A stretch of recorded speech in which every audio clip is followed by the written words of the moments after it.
this some other time.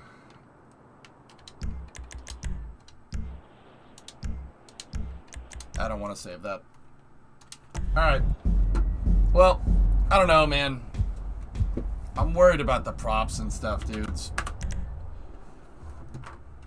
But anyway, I'm just gonna go grab something to eat. I'll be right back in a moment. I think I want to show the City Skylines the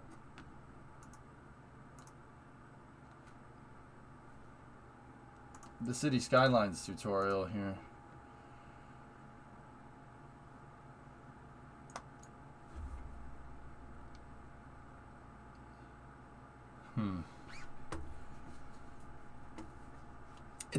It's not out. It's coming out on the 25th, but there is like a quick little playthrough.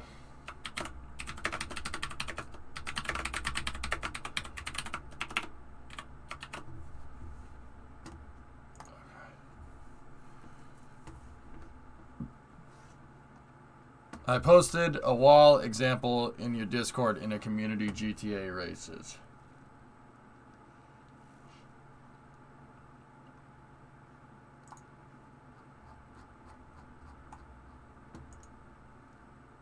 Yeah, I see. Yeah, that's not a bad idea.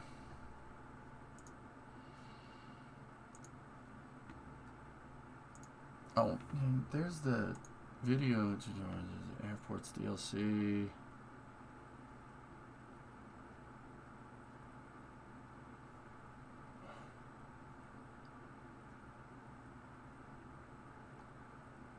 There's a lot of stuff coming up for cities.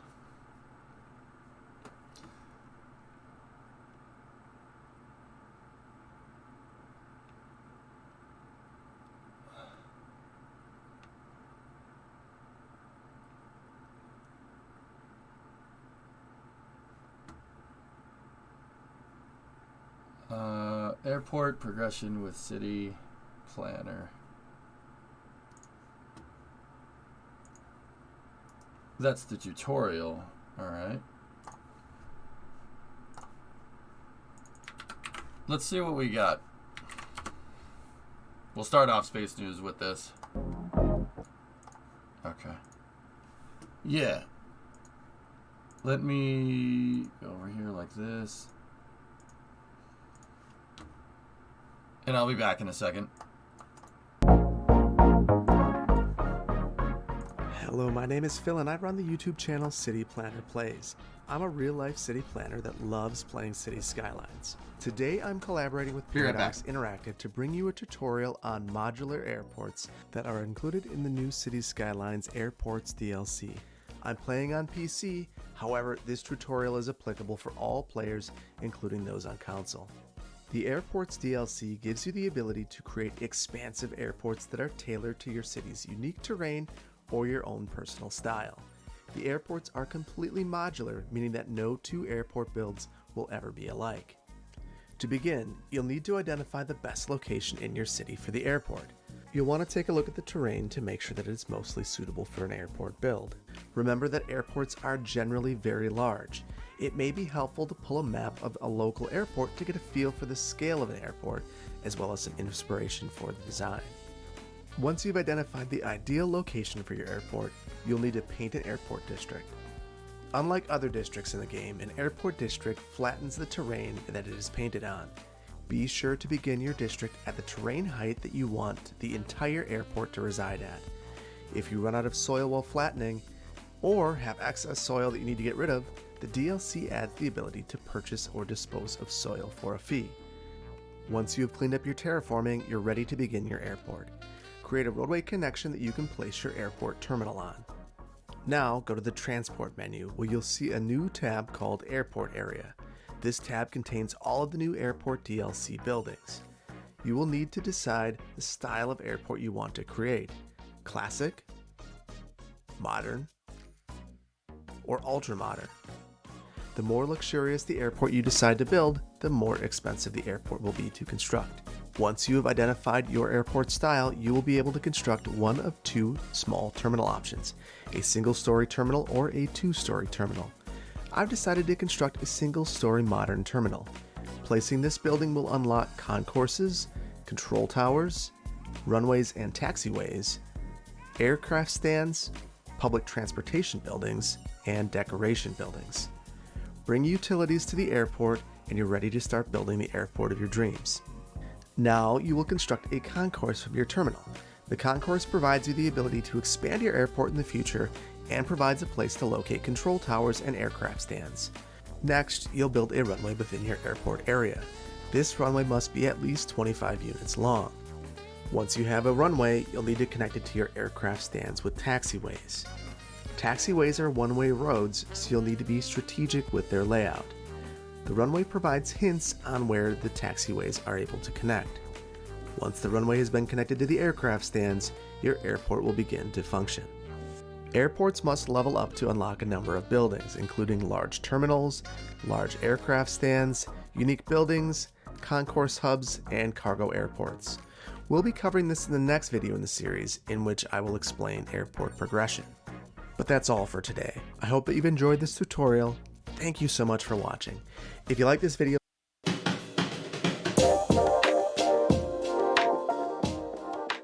hello everyone, my name is Phil from the YouTube channel City Planner Plays.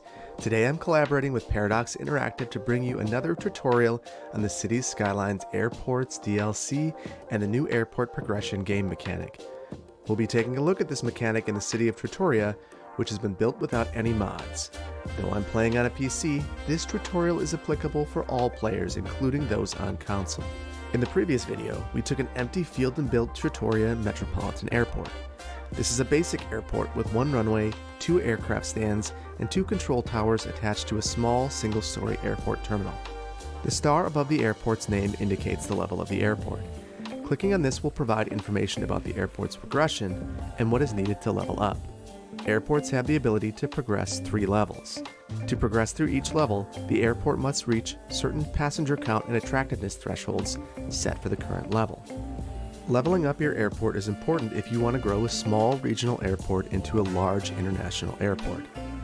At level 1, a number of small airport facilities are available to you, including small terminals, concourses, control towers, small aircraft stands, small hangars, small parked planes, budget airport hotels, and airport bus stations. Progressing to level 2 will afford you the ability to place a number of larger amenities, including large terminals, concourse hubs, medium aircraft stands, large hangars, luxury airport hotels, airline lounges, aviation fuel stations, medium-sized parked planes, and elevated airport metro stations.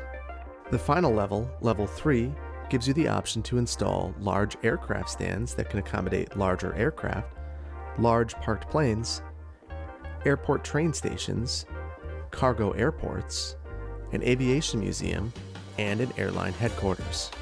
For Trattoria Metropolitan Airport to reach the next level, the attractiveness score will need to be at least 200 and a minimum of 500 passengers will need to be served. The current attractiveness score is 160, which has been achieved because each of the control towers has an attractiveness score of 80. Adding a budget hotel will increase the score by 40 for a total score of 200, the score needed to reach the next level. In addition to attractiveness, your airport will need to meet the passenger service threshold to level up. Airport attractiveness, as well as transportation connections to tourist destinations, can increase utilization of your airport. Transit service, taxis, or setting the new car rentals policy can increase the utilization of your airport. We will cover public transportation in more detail in the next tutorial in this series. Once you've reached level 2, many of the same tactics can be used to reach level 3. However, you may want to try a couple of new things, such as the hotel discounts policy, which will give you 200 base attractiveness points. As previously mentioned, reaching level 3 allows you to place the airline headquarters building. Placing this building will allow you to found your very own airline. Founding an airline will give you the opportunity to change the appearance of your airplanes, as well as the opportunity to generate additional income from tourists through ticket sales. It will also provide you the opportunity to create a cargo airport, which will improve the efficiency of your cargo network. We will go over cargo airports in further detail in an upcoming tutorial. As you level up your airport, do not be afraid to reconfigure it. experiment and try new things. Much like cities, airports are constantly evolving, and yours can too. Thanks so much for watching. If you like this video, please hit the like button, and be sure to subscribe to this channel to be alerted when the next video in the series is released, which we'll be covering.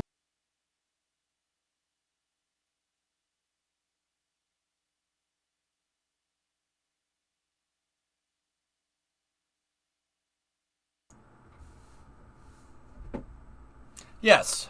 Yes, yes. Let's put the hangers on the approach. Good call. Yeah. Airport public transportation. Thank you so much, and we'll see you in the next one. Bye-bye. That's not how that works. He's a city planner, not an airport planner. Yeah, no, I know. It's a joke. It's just more funny than anything.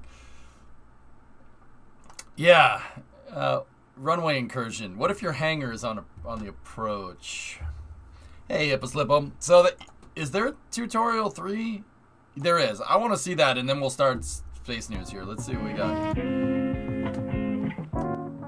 Hello everyone, my name is Phil from the YouTube channel City Planner Plays. Today I'm collaborating with Paradox Interactive to bring you a tutorial on the City Skylines Airports DLC. Also, this guy's definitely from Michigan. Yeah, no. I've hung around with enough Michiganders. I know that accent anywhere. Yeah, airport. Airport. Definitely from Michigan.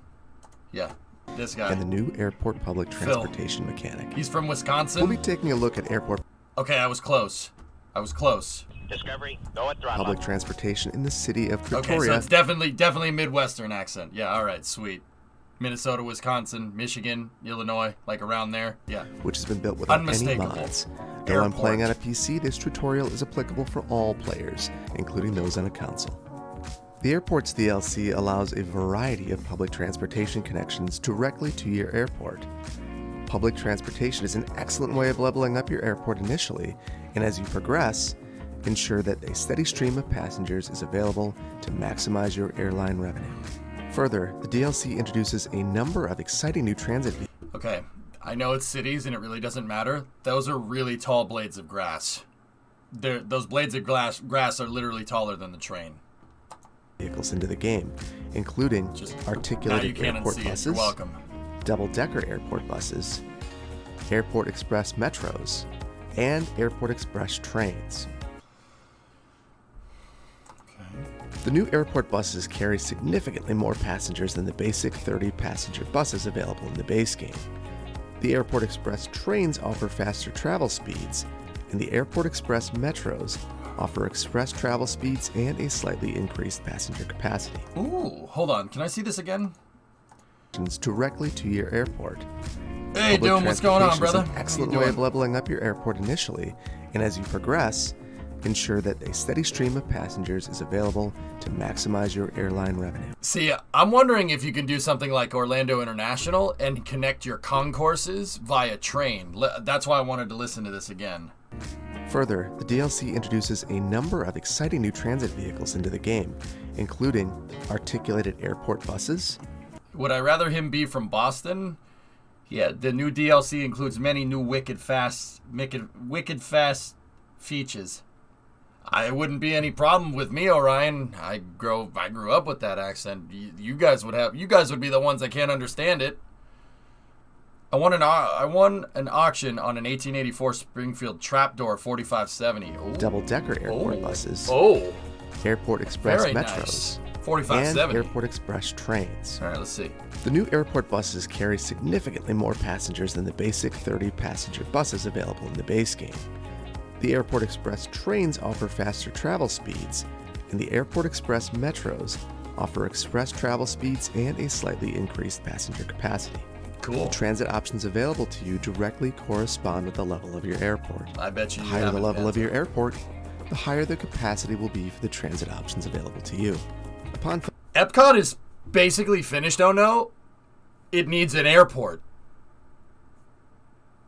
I stopped major construction after with the airport. There's some people from the North, Demon, that I just straight up can't understand.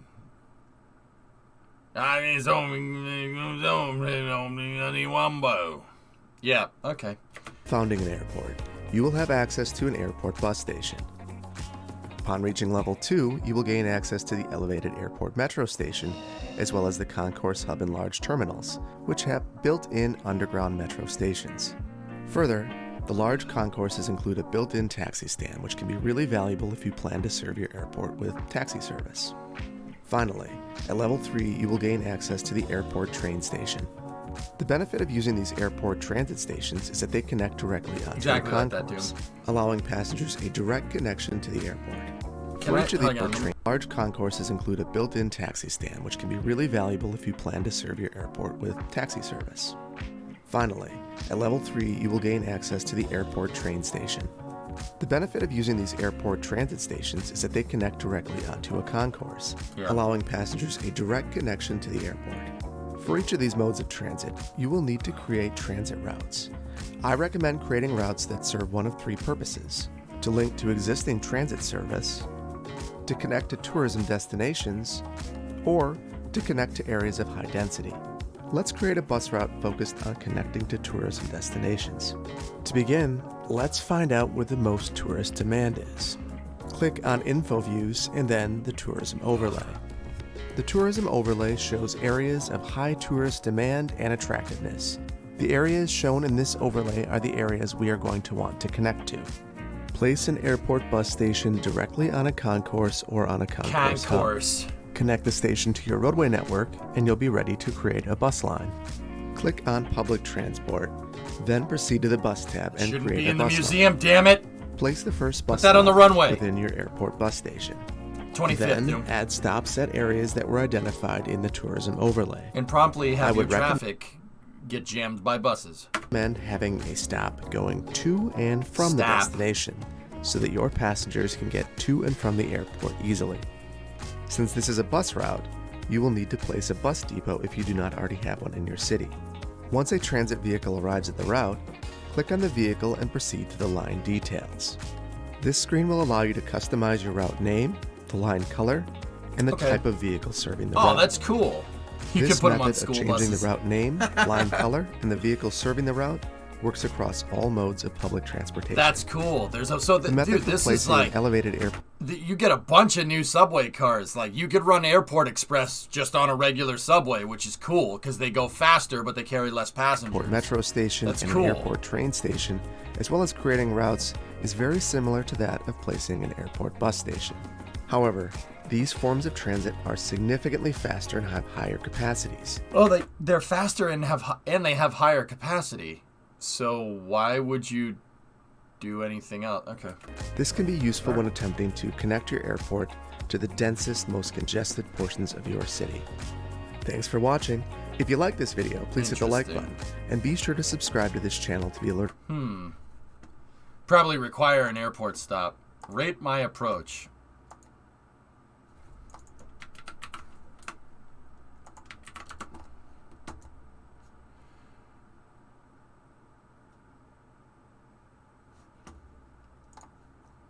No.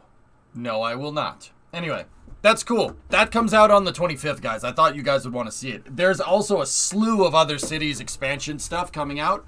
What Paradox has been doing is they take really high quality mod content and they make it DLC available, which is really cool. And then they pay the modder for it, which is really rad. I really think that's cool.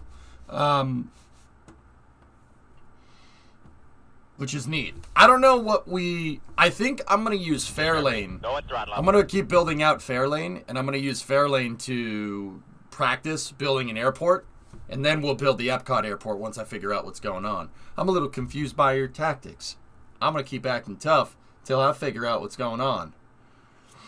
Hey, Moist, 35-month resub. Okay, so I did a condensed space news yesterday, so there is a lot of stuff today. We have a lot of stuff to catch up with Starship. There's a lot of stuff to catch up with SLS. There's a lot of stuff. Yeah, there's a good amount of stuff here. So that's one of them, and we'll get into that funky beat later.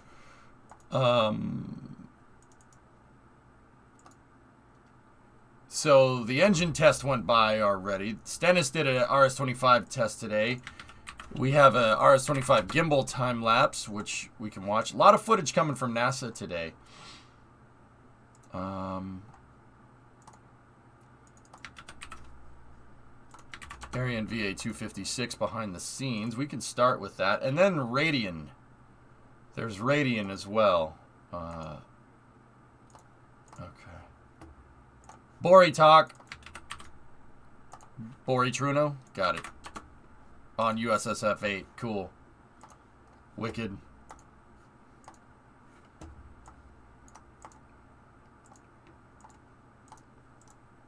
Oh, bring that back. We need that. Alright. There's that footage that Von Zister linked about Yorktown. Fighting Lady USS Yorktown in World War II. I thought you said this was about the Lexington. Von Zister? I have the rocket on a barge. Yep. I'm trying to just organize everything here. And then Radian as well. Let's go. Interesting thing about Radian.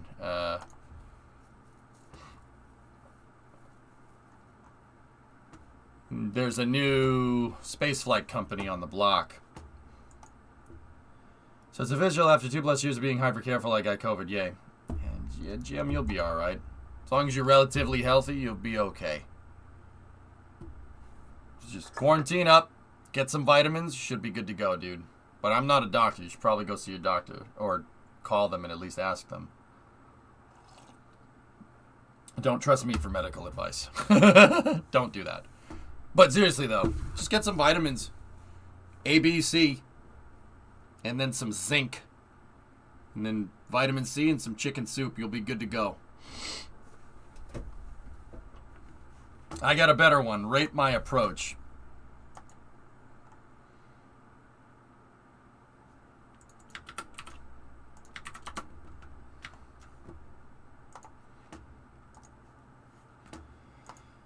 What the hell is this?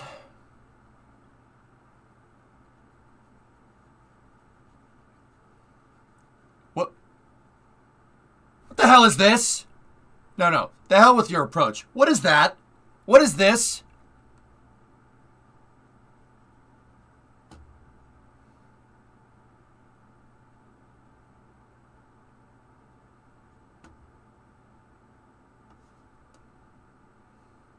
No. I'm not rating your approach. No. Shut up. It's called a rudder Vader. It's called a stupid Vader. That's what it's called. You used to have to be like this, not like this.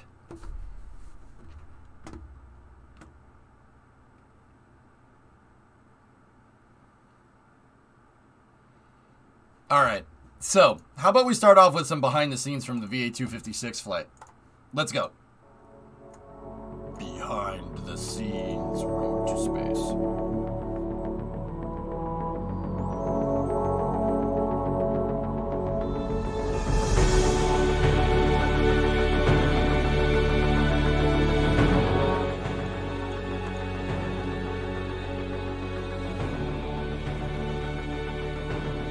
Don't drop it.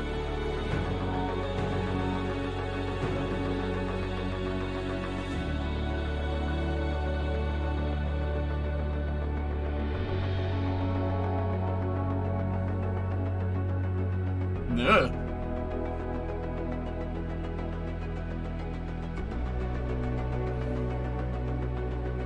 That's a big satellite. Even when it's packed up. Look at how big that thing is. Or telescope, I guess. No TAMs are in place for the return of the CRS-24 Crew Dragon. Cool.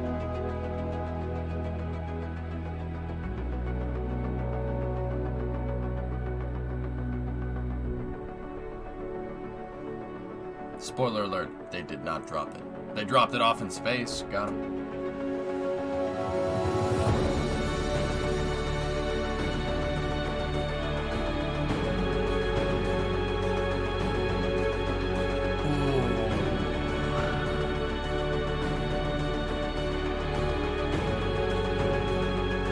Discovery, go and throttle up.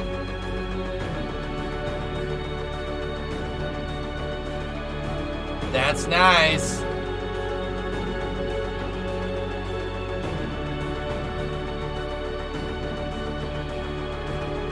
Go, Web. Go!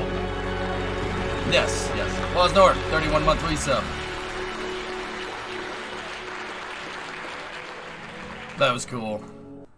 That was cool. Hold on. Can I go back to see the umbilical separation? That part was money. So Vulcan ignition. Can I see one thing real quick? I thought I saw something. I want to see what's going on here.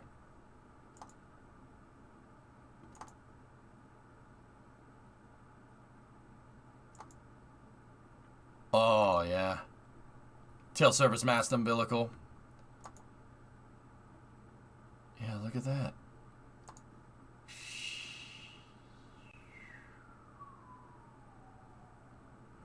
Dude, what a shot. Hold on. Hold on a second. Yeah. See? The umbilicals will they'll only be able to snap out if the rocket's going up. So, i.e., the umbilicals stay attached to the rocket after the rocket has left the pad, but it's only for a split second.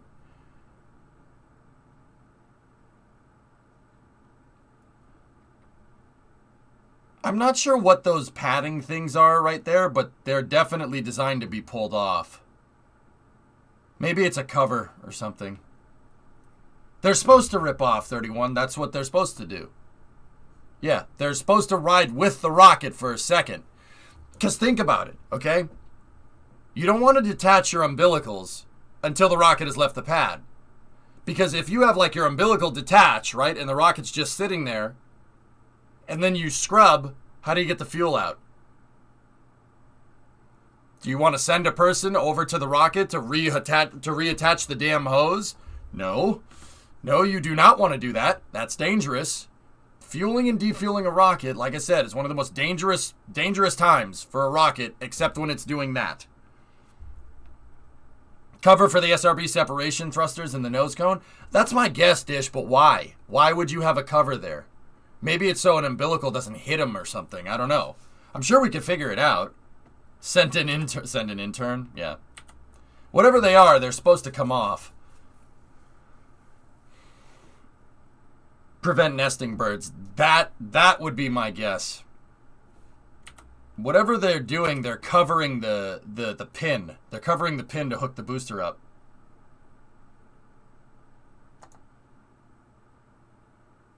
Swoosh. Yeah, see? So the umbilicals ride with the rocket for a second. You can really see it in this one. Ready? See, they go up, and right after they go up, then they disconnect. And then a counterweight, there's counterweights in the fixed service structure right here.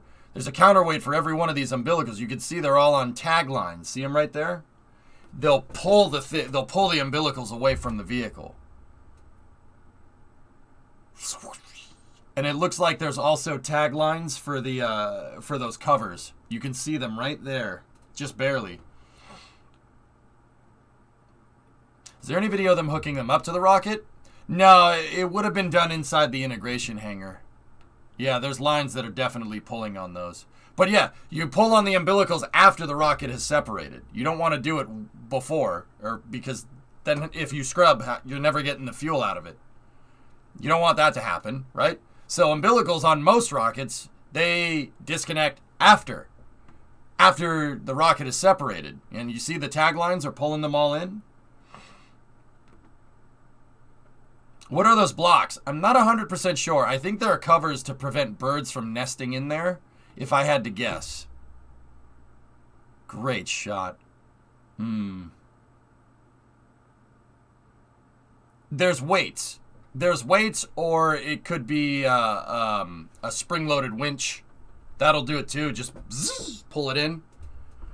It really depends. I don't know how the Europeans do it. I know that NASA uses counterweights.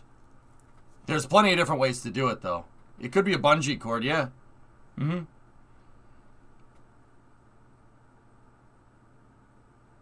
I mean, this shot, look, there's a frickin' rainstorm, like, right over there. See, y'all, remember it was rainy that day? We didn't think they were gonna fly it.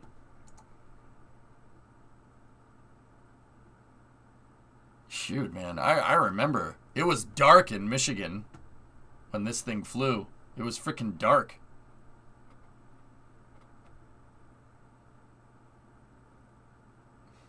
I covered this stream when I was in Detroit. Oh. Freaking best album cover ever. That's cool, man. Someone's gonna put that on an album. Someone's gonna make that an album cover, and it's gonna be legendary.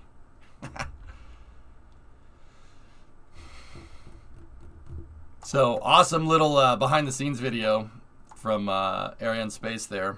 So next bit of space news, we're gonna move into a Tory talk with Mr. Bruno. Hi, I'm Tori from ULA, and I'm here to talk to you about our upcoming mission, USSF-8. This is a really cool mission.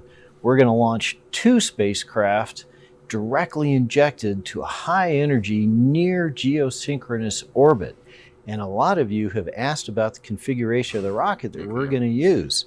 Well, this will be the first flight of the big slider, the Atlas 511 with only one solid rocket motor. Yeah. And we call it the big slider because if you watch the launch, you're going to see a kind of power slide off the pad because of this asymmetric torque. And a lot of you have wondered, well, how do you fly that?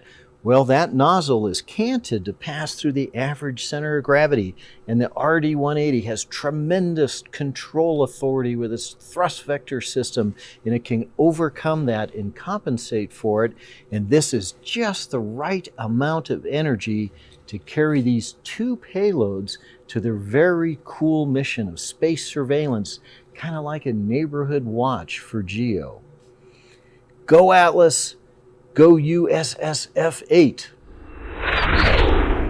You know, internally, he was like, say S, how many S's? USSSSFF, no, USSF, I just say SF-8.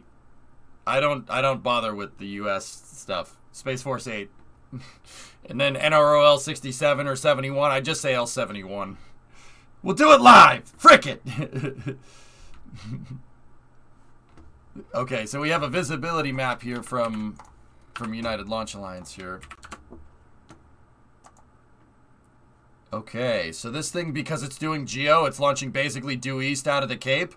Due east out of the Cape, GEO, so, okay, it's not exactly due east. This looks like a flight azimuth of probably like 95, 96, somewhere around there, meaning that it's going to go into a 27-degree inclined orbit.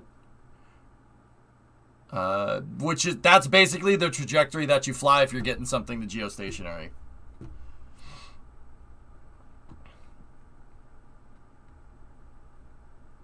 Can we see the power slide? No, Frill. This type of rocket, an Atlas 511's never flown before. This configuration they've had the ability to do it, but they've never had a customer that needed it until now. So yeah, there's really no good footage, I suppose, except for like maybe an Atlas 5 411. 411 is the small slider. That one's big slider. So like this is the OREX mission, if you look. This is the small slider. The SF-8 mission is a big slider, so it's using the 500 series fairing. 401 is no SRBs. I've seen a 401 launch. So this is the 411 here. Watch.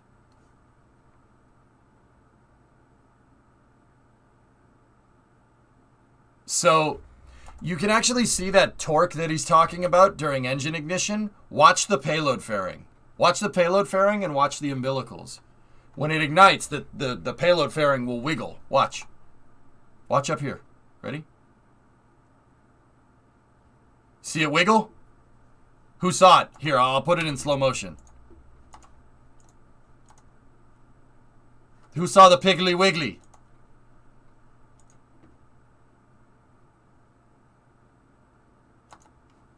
So, you can't really tell when it's in slow-mo.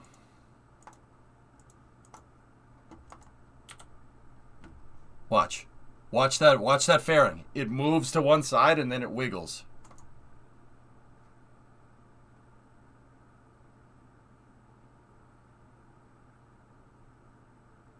See that? And then the thing, you can't tell from this angle, but it slides off the pad. It goes in one direction for a second. Try speeding it up. That's actually not a bad idea. Let's do that. Watch, ready? Oh yeah, way more apparent with sped up. Way more apparent. Watch, the fairing kind of goes to one side and then goes. You see it? And then it wiggles off the pad. That's so cool. You can super see it when it's in fast motion like that. Yeah, look at that. Single SRB.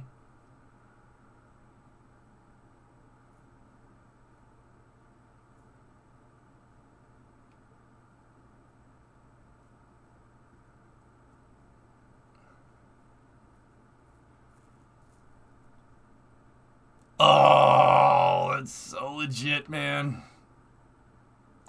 I mean, check this out. So, look, you could see the bottom of the rocket. You can see the bottom of the rocket, right? The Atlas V bow tail, right? So you can see the curvature just barely of the rocket. So the rocket is going this way. The rocket is going the way my mouse cursor is. Look at the exhaust on the RD-180. Comparatively, the rocket's going this way, and the exhaust is going that way. See?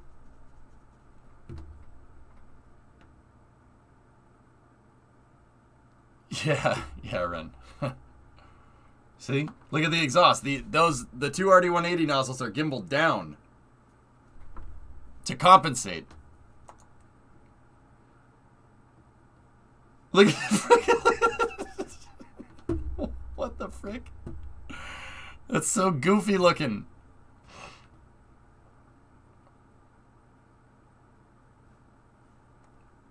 Yeah, pretty wild, huh?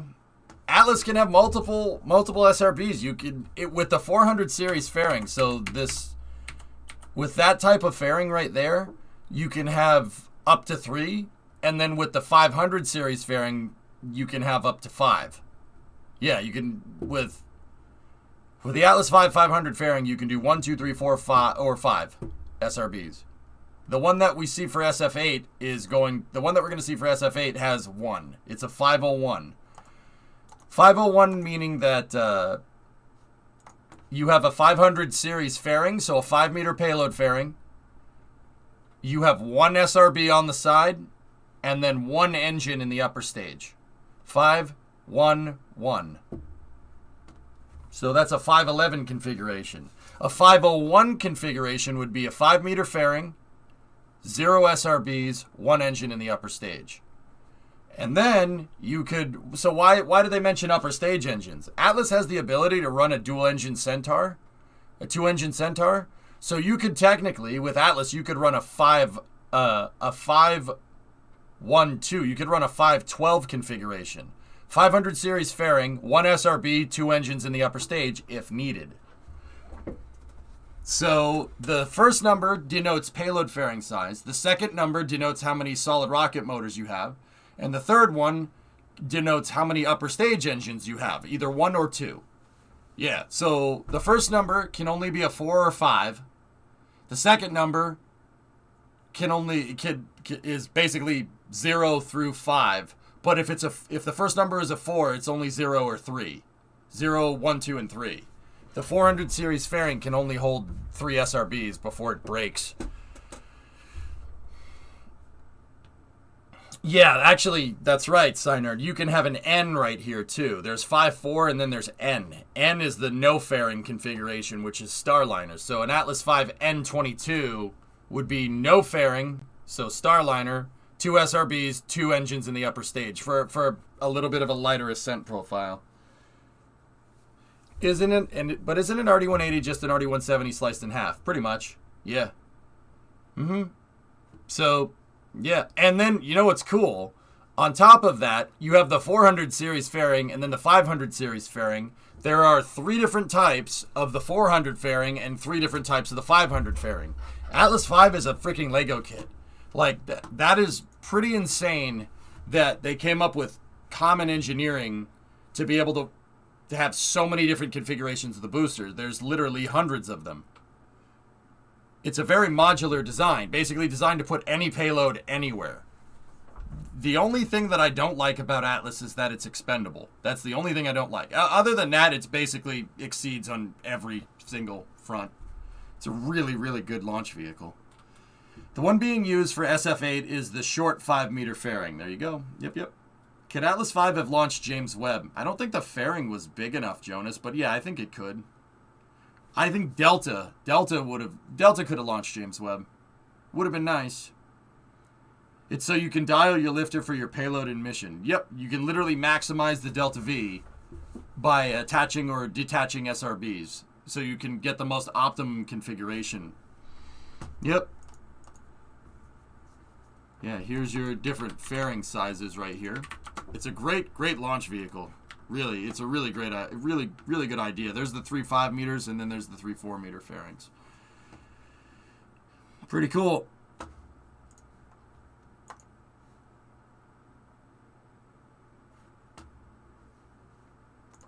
All right. So, another thing coming from Tori Bruno is this. Let's see what we got here. I haven't looked too much into this. Here are 2 of the isolated launch views from the OREX mission. Capturing the skew from the SRB. Ooh. Hang on, before we get into that next tweet, let's see these. T-minus 10, 9, 8. Let's see if we can see it slide. 1 minute and counting. Status. Range green. Okay, let's go over here. 1 minute, 1 minute and counting. And counting. Why? Range green. Too many audio. Too much audio. Why? Stop it. All right, let's go here first. No issues with the range. Everything continues to be go. The final status check of Atlas, Centaur, and OSIRIS-REx readiness will be conducted 25 seconds away from launch.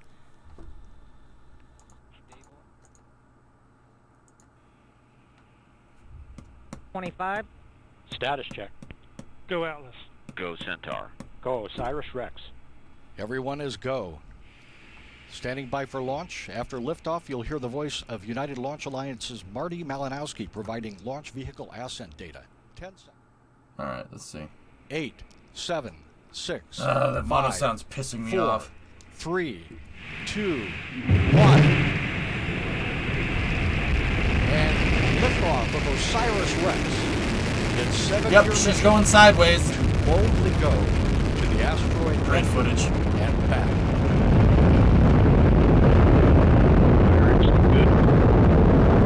Yeah, look at that.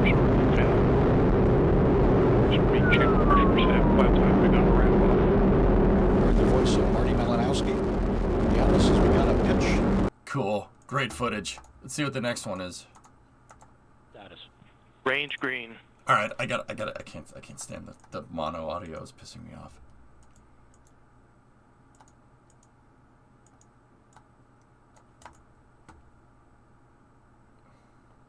Oh yeah, she's going sideways. Yeah, see that? Big slider is going to launch SF-8. That should be a little later in the month. SRB first stage? Kind of. There's one SRM and then an RD-180 working in conjunction with each other, which is really cool. Really awesome design. And now the next thing coming from Tori Bruno is this. I spy a Centaur 5 out for a cruise on the Tennessee River. On its way from the rocket factory in Decatur to Marshall in Decatur, Alabama. Decatur. Great. Decatur, Alabama for testing. Oh, hello. Yeah, that's...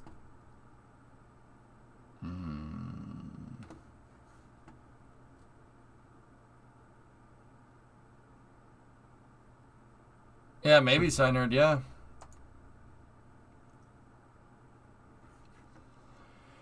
Yeah, it looks tiny compared to that truck, huh? It's a fat boy. That's right. 5 meter Centaur. That's nice. Yeah.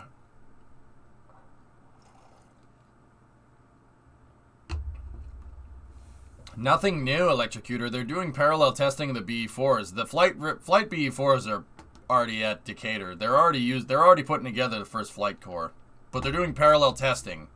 So they're scaling to the NSSL contract deadlines, which, in other news, water is wet. Where's that thing going? It's going to Marshall for testing. Look at that thing. She's a big sucker. That's a big freaking upper stage. I like it. It's cool. That thing is going to be super useful.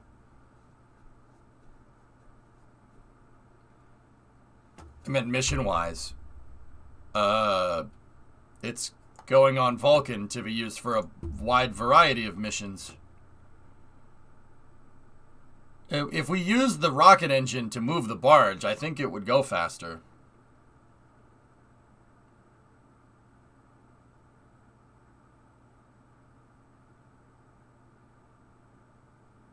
Might have a problem there if development scales to the contract and contract scales to development.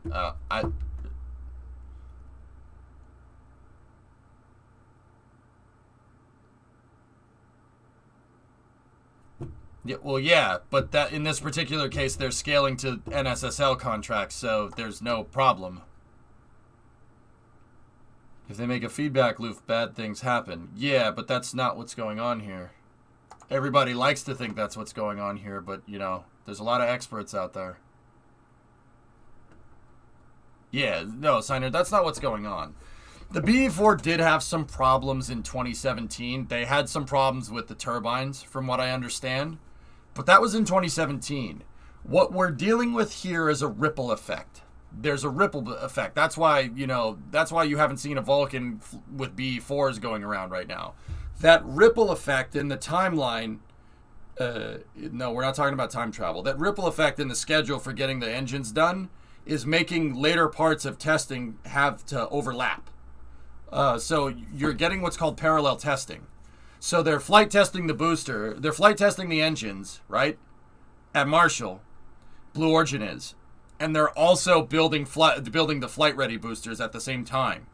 And if something happens, if something comes up with the testing, they'll make the modifications that they need to all the boosters. It's called parallel processing.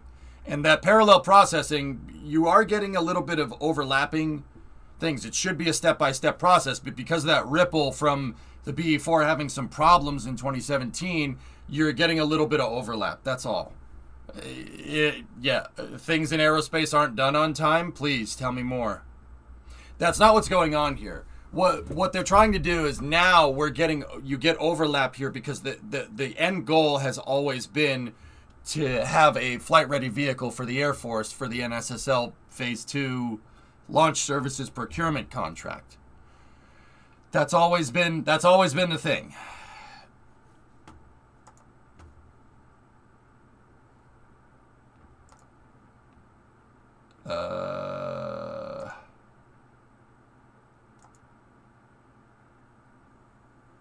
There was an explosion at Mojave. Oh no.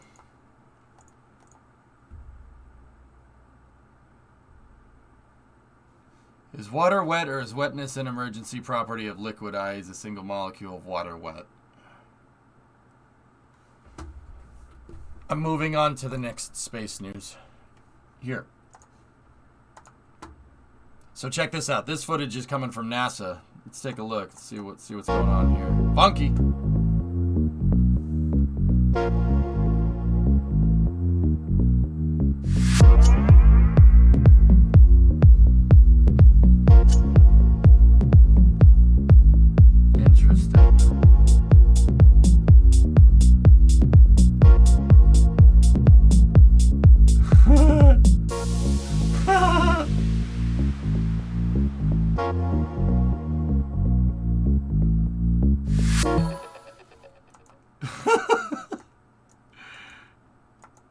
So, transonic truss braced wing. Interesting.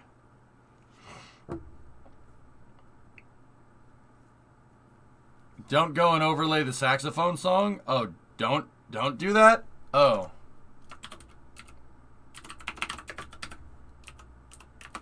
I mean...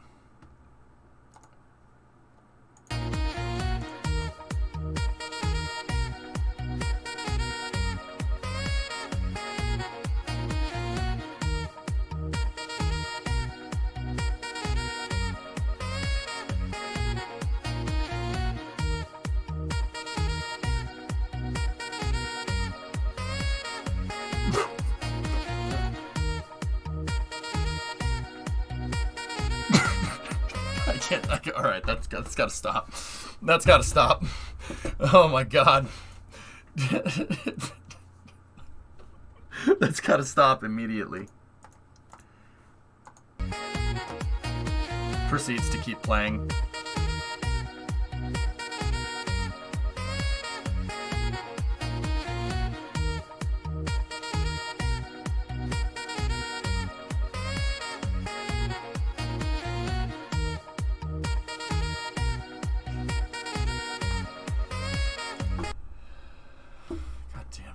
So, transonic truss braced wing. So, okay, it's very clear that there is a truss that goes here and connects to the wing. Why would they want that? So, a transonic truss braced wing. So, transonic is a key word there. Hang on. Let's read. NASA transonic truss braced wing. Okay.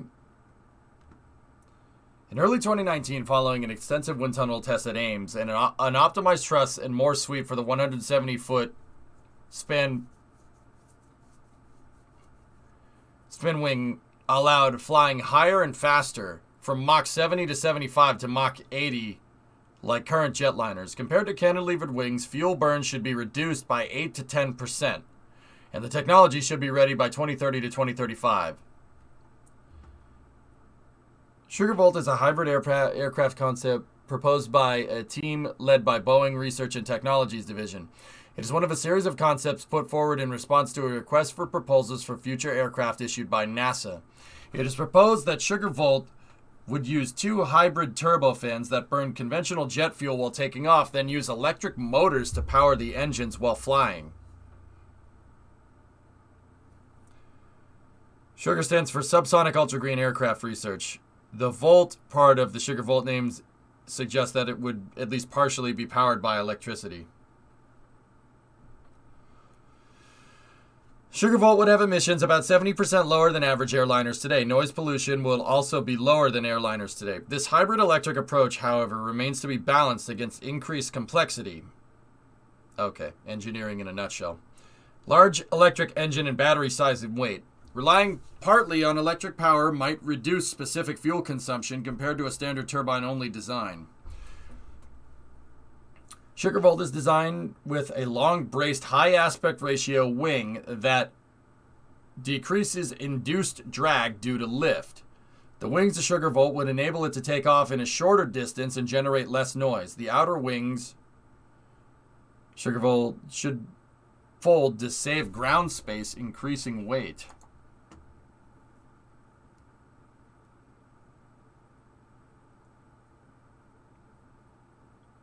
High aspect ratio wings means that they're thin and long, like a television. A high aspect ratio TV is longer, but shorter, right? The wing aspect ratio works the exact same way.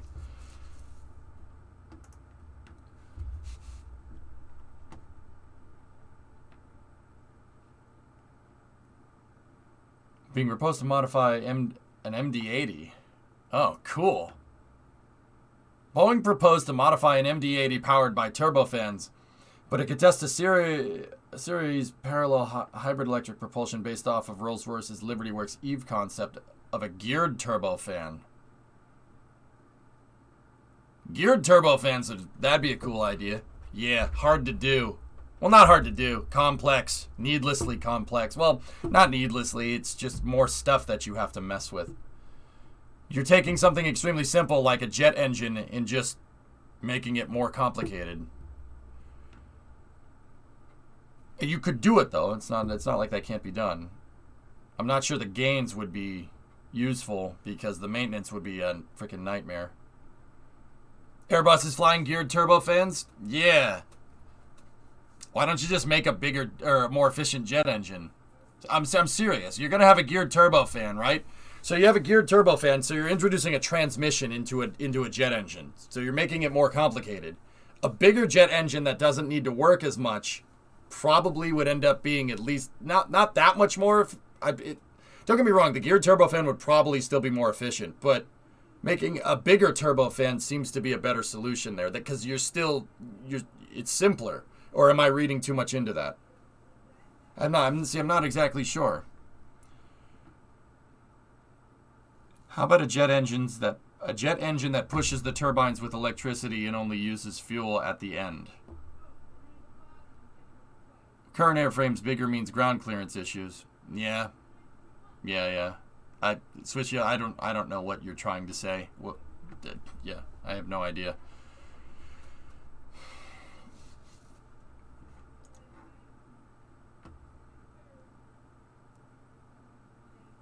Bigger fans when ground keep pushing that up, and we'll end up with more 737 Maxes. Yeah, straight up. So my answer to that is the B200. Now what? Now what are you gonna do? Yep, don't have to worry about jet engines if they're on top of the wing, do ya? Surprise, morons. I bet you never saw this one coming, did ya? If you had told us the truth, we would have told you to jam that engine design right up your butt. Wait, what? Free. You called this free. Sorry. AN-72 is better? No. The Beryev's cool. Why do they put jet engines under the wing? Well, Phil, generally you want your center of thrust with an airplane design to be below your center of mass. There are airliners that don't do that. But if you have your center of thrust below your center of mass, throttling up the plane will naturally want to make the plane go up. So at higher altitudes, you can throttle the plane and you can control the angle of attack, and then you trim out the rising effect, so you trim out the elevator, and then you can get the plane to fly nice and level. That's why if you picture a plane flying through the air, like at high altitude, it's flying with the nose up. Because throttling the engines changes the angle of attack on a plane, and it introduces more air underneath the wings. And at higher altitude, the wings aren't doing as much work. You can use the jet engines to basically stay up there.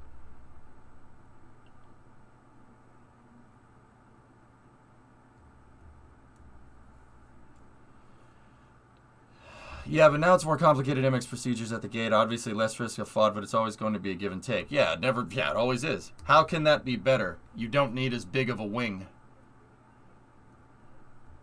Or you could just fix both of those problems in one shot. They figured out a way to fix that. They figured out a way to fix that a long time ago. 50 years ago, basically. Who knows a way to get around that problem? To get around the problem of a high angle of attack needed at high altitudes. Vulcan? No. Delta Wings? Partial credit. Concorde? Yeah, Concorde does that. Nope. Boop.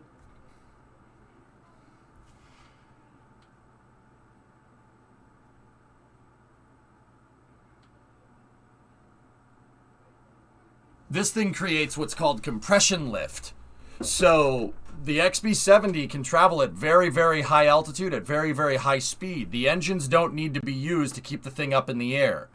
See where these black lines are on the wings? They actually fold down. They fold down like this, and then you have a hypersonic boundary layer that gets... Basically, the plane leaves a wake. It leaves a wake, and the wake goes underneath the wings, and it compresses underneath the wings, creating extremely high pressure on the bottom of a wing at high altitude. Basically, it does the exact same thing as a trimaran. It does the exact same thing as this. Trimarans at speed force water through between each pontoon and the hull, right? And the end result is that because water is incompressible, it rises up out of the water.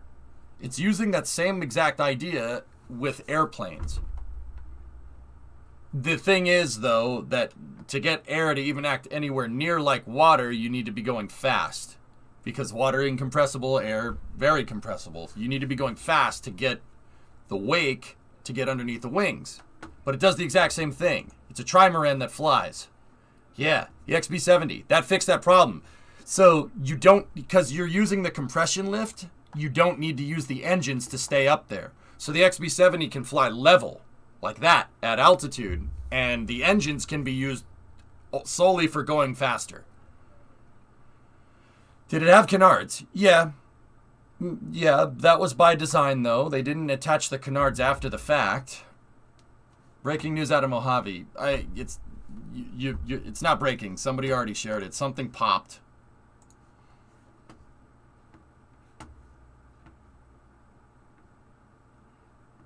Yeah, so that's this thing, going back to the truss brace wing. This thing looks like it's there to help efficiency, which is funny because I see this and all I can see is just, it's funny. We literally went back to making biplanes.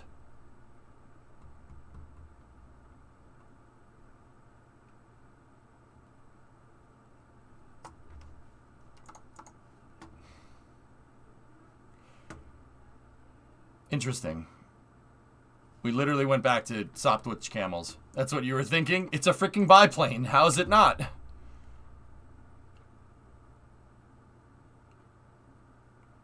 Okay, so what's wrong with the biplane shuttle? History doesn't repeat, it rhymes. Indeed.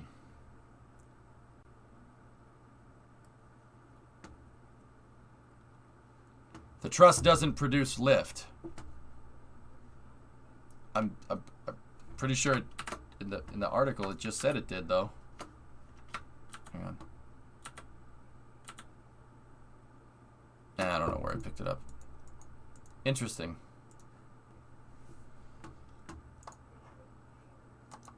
Yeah, I mean, it's doing something. That's definitely...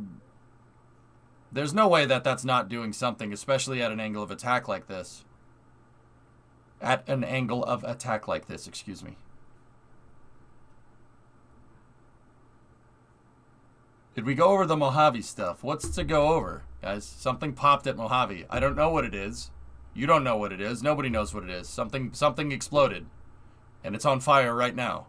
What else do you want to know? There's really not much else to cover. We'll explain more when I figure out what's going on. You know, like that ain't news, man. I'll tell you if there's more smoke. Here's a gearbox engine. It's called the Ultra Fan. Neat. That's cool. Anyway. So, next bit of news here. This is from inside of the VAB here. This is the Artemis 1 B channel, or, well, no, the Artemis 1 RS-25 doing gimbal tests inside the VAB after they switched the engine control unit. Because specifically, the B channel on the number 4 engine controller was not working correctly. It was non-responsive, so they swapped it out, and this is them doing gimbal tests inside of the VAB. Look at it wiggle.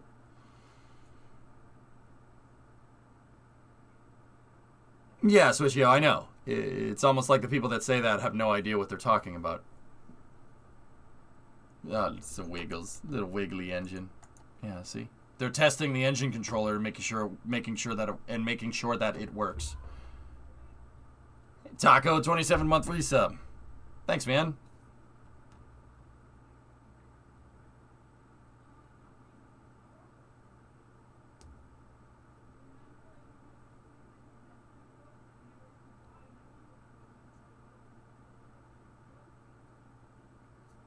Cool. Cool. I'm gonna turn on the fans. It's getting kind of hot in here.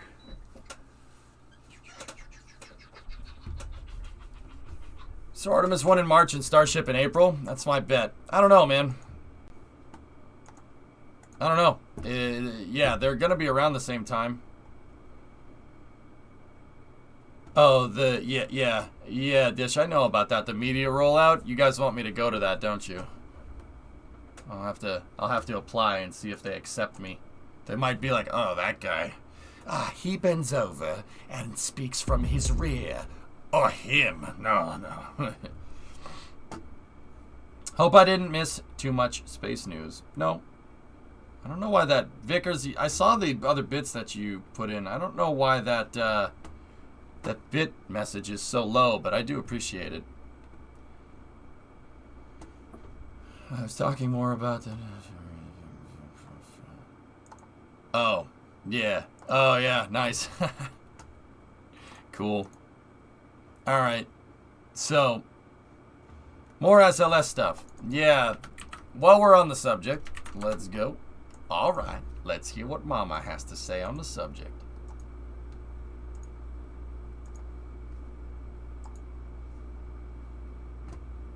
Wait, if you go, will you stream the rollout? I don't know. I'll have to see if we can do it.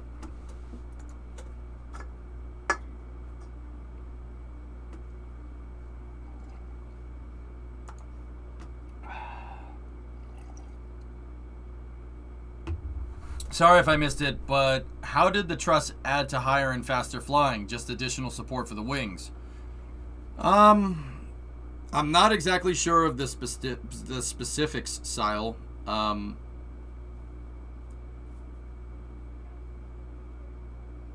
My guess is because of the high aspect ratio that they're running with the wing needs more support. But basically them running a skinnier wing, if you're running a skinnier wing, it's not going to be as strong, right? It's going to flop like this. So they need the truss to hold that high aspect ratio wing in place. And the truss, the byproduct of that is that if you're going to put a truss there, you might as well make it wing shaped so you can generate more lift. That's more lifting area. As long as it's far enough away from the main wing, which is probably why the truss at the base of the truss is really wide and then it tapers in from what I can tell. So my guess is that because of the high aspect ratio, they need a truss or else the wings would bend too much. But I don't know. All right, so this is a Phil Sloss article coming from NASA Spaceflight. So Exploration Ground Systems and Jacobs is the company that works on SLS, working to finish testing in time for the Artemis 1 rollout in mid-February.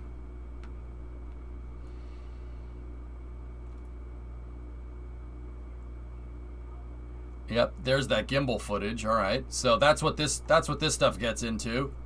They're completing all the functional checks, and that included replacing the number 4 engine controller because the B channel on it wasn't working correctly. What does that mean? What's the B channel on the engine controller? Okay, English. For the English-speaking people, the engine controller has 2 redundant computers in it. Those 2 redundant computers make up 1 unit. So RS-25s have a main avionics controller, and that inside of that avionics controller is 2 computers in redundancy. There's A channel and B channel. They both do the literal exact same thing. You don't want one of those failing and not having any backup and having the engine just go So they have a backup. They have the B channel backup. The number 4 engine A channel was working just fine, but the backup computer went dead. It basically went DOA over the holidays. Don't know what happened. Maybe somebody statically discharged or something, didn't discharge himself and shocked the thing, but it basically croaked the number 2 computer on the number 4 engine. So there's 4 engines, 4 main engines on SLS, right? Each one of them has an engine controller, and then each one of those engine controllers has 2 computers. So the number 2 computer, the B channel computer on the number 4 engine, croaked, and they're not exactly sure why. But they narrowed down the fault tree analysis enough to know that replacing it should fix the problem. That means that it's something with that particular unit. I thought of another potential downside of the TTBW. You don't have as much room for fuel in the wing. Yeah, maybe. I mean, you didn't change the overall volume of the wing, you just made it thinner and longer. So putting fuel in the wings probably would make the wings droop, which explains why there's a truss there, but that's just my guess. So they replaced the engine controller here. Now, let's see. Resumption and completion of the remainder of the closeouts for the core stage occurred on the week of January 10th, with functional testing of the main propulsion system, pneumatics, and hydraulics, and along with the flight readiness test of the RS-25 engines being similar to the final pre-firing functional checkouts performed on the core stage prior to its first tankings and test firings at Stennis a little over a year ago as part of the Green Run. Yeah. I'm sure that now they're set on replacing the engine controller, they'll dissect it to see what went wrong with it. Yeah, of course. They're not set. It's already been done. They already replaced it. They're completing checkout. It's already been done. They already replaced the controller. They're doing final closeout on the core stage. Final closeout on the core stage basically is the last thing they do before they roll to the VAB. Or roll out of the VAB for a wet dress rehearsal, which is what that media accreditation thing is.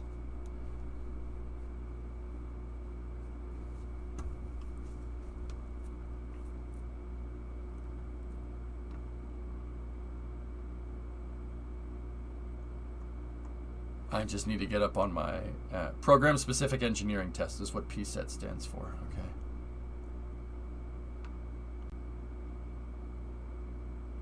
With those functional checks complete, the core stage engine section can now be closed out for launch over the next few weeks.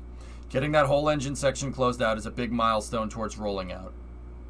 Now that PSETs for the core stage are over, we can get into our final engine inspection and then start closing out the engine section, and then finally get into engine blanket installations. Basically, engine blankets are tying the bow on it.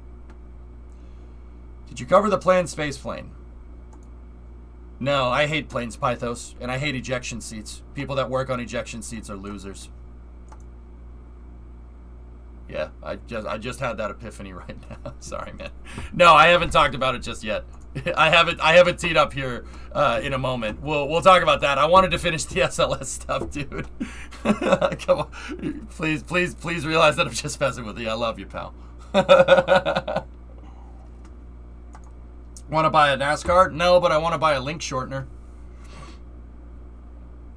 $350 for the chassis? Not bad. I mean, you're not wrong. If a pilot has to eject, he lost the fight.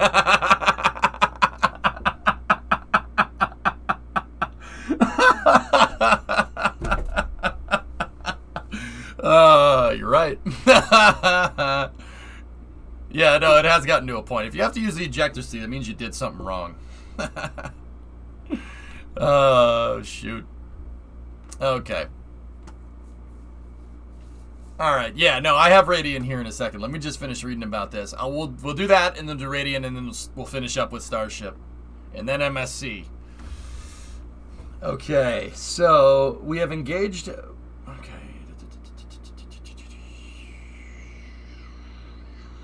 A decision was made to have core stage prime contractor Boeing perform the installation of the engine-mounted heat shields, which is the most time-consuming task in that part of preparations. We've engaged Boeing, and they will help us out with the engine blankets now, so that work will be going on 7 days a week, and that pulled back our critical path by a few days. Schedule's moving left with SLS? Come on now. The power heads of the 4 RS-25 engines fit into the engine section of the stage through large openings in the bow tail. The blankets are a component of the thermal protection system, closing those openings to provide a thermal environmental barrier between the engine section and the outside. That's those things. See the white cone up there? Far left rocket engine. The one that's wiggling. See that white cone? That's what they're talking about. Those are the blankets. They had to replace them after the last green run because that thing burned them up pretty hard. Round the outside, round the outside. The post-green run refurbishment traveled work is also wrapping up. We have one more leak check on a purge bag for the bleed modification that has to be completed. We're actually planning on doing that tomorrow. I don't know what the bleed bag is. Yeah, I have no idea. Complete SLS news in summary: we saved $30 billion and it only cost us 15 years, $50 billion, and we made us look worse than a French car company making rockets. Total success.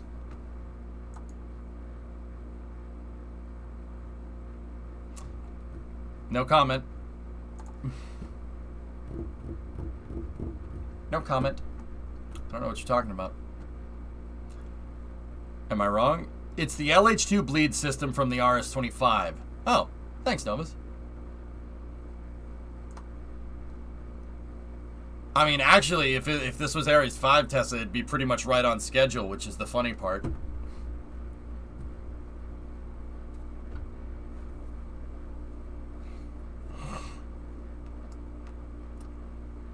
Okay, in the inner tank area, there's some foam trimming that has to be done on the LH2 forward dome.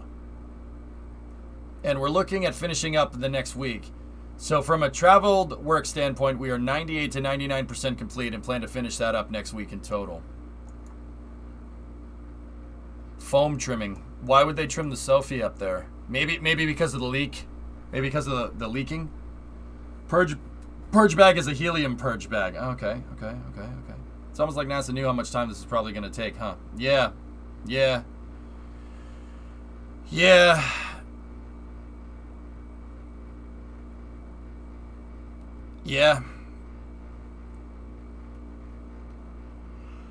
guys, we're in the home stretch. Oh, excuse me. They're in the home stretch here. Really. The wet dress rehearsal is not really it's to test an integrated system, but it's more to test the ground systems, make sure they make sure that they can fuel and defuel the rocket.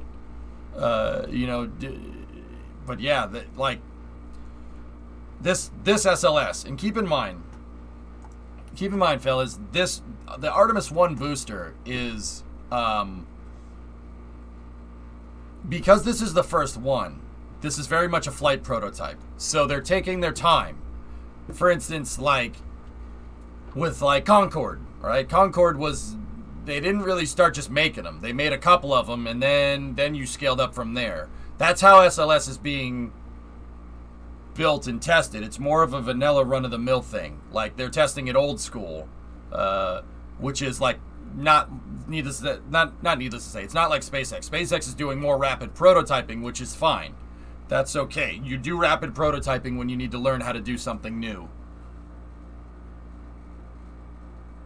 But, yeah. So, even though this Artemis 1 stack took about 6 months to make, that is the absolute maximum amount of time that you need to make an SLS stack.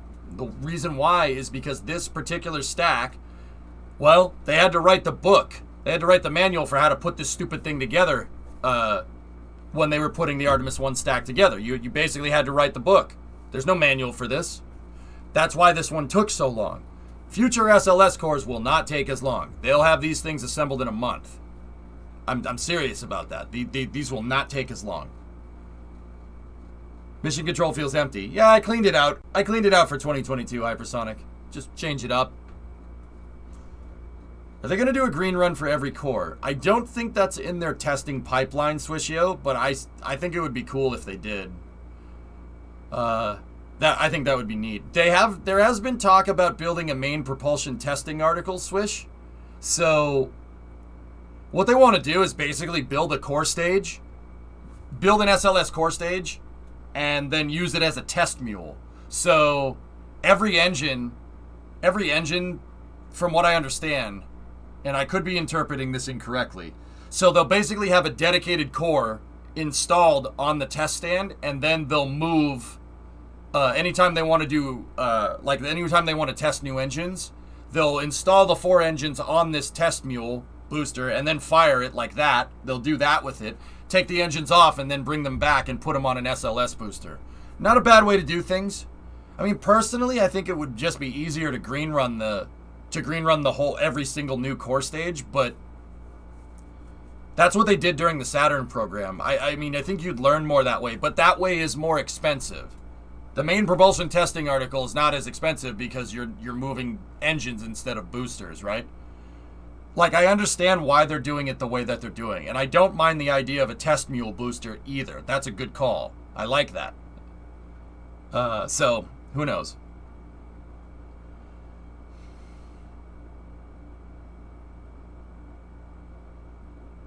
No, Sinern, I don't want to do that anymore.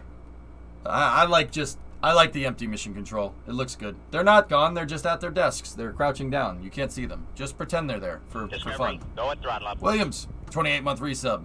Thanks, buddy.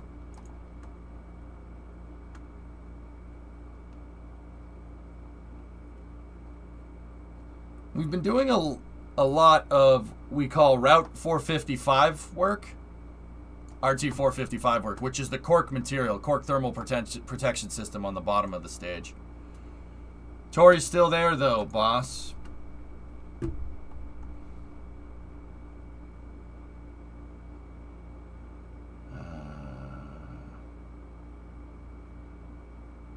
So what? You want me to get rid of them?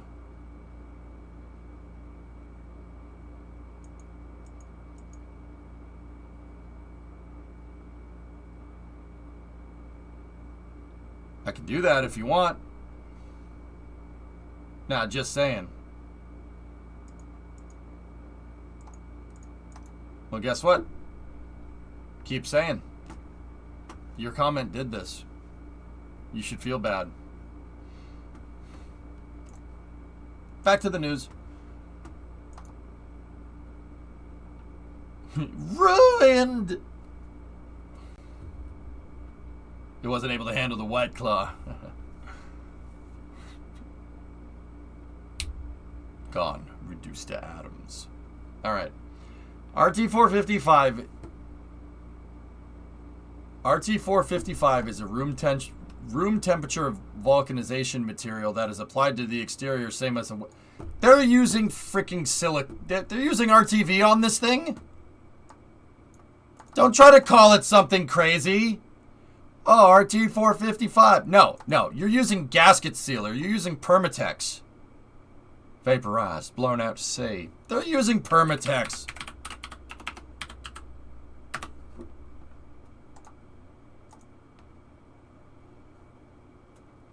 They just got a bunch of Permatex. It's probably ultra black. Gasket sealer. Hey, if it works, yeah, for sure, right? It could be Flex Seal. Flex Seal is RTV, if I'm remembering right. We're looking to be done by the end of January with the booster closeouts, notwithstanding anything required for testing. We continue to put RTV on the exterior of You're putting RTV on the exterior of Orion? Damn it, man. If it ain't broke, don't fix it. Yeah.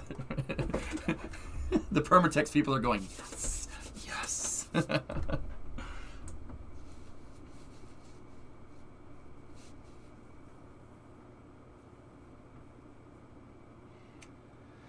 I swear if SLS flies before Starliner, no words. Alright. Would you rather get SLS soggy? No, I'd rather not get SLS fiery. Fiery is the answer to that. Or have an oil leak. We don't need an oil leak coming from one of... Yeah, no, not a good idea. Hey, Thompson's water seal. Yeah. We're looking to be done towards the end in January. We continue to put RTV on the exterior of Orion as we prepare for rollout in the wet dress rehearsal. So that work is ongoing, and that is time-consuming work as well, but it's going well. Yeah. Man, running a bead like that on a spaceship, imagine how precise you need to be with running a bead. That must suck, dude. That must suck.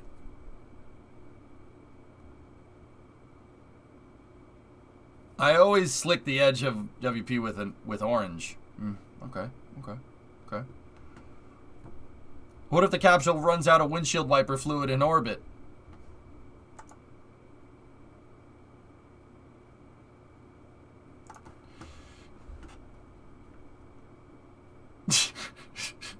What a... Yeah, that would suck. That would suck, right? Damn it, man. Remaining test and checkout before rollout and wet dress. Okay. Getting the core stage P set work completed has drawn engine section closeout more or less even with the integrated testing and checkout schedule. It's more or less even with the integrated testing and checkout schedule rolling to the launch pad. Our critical path previously was running through our engine section with our blanket installation, final inspections and closeouts, and then getting into confidence checks, and then ultimately our final closeouts for roll. Sweet. With Boeing working on the EMHS blanket installation 7 days a week, that pulled back off our critical path by a few days, and our ITCO testing basically is now the critical path. Okay. In the shadows, yes, more space stuff. Oh, I got plenty of space stuff for you today.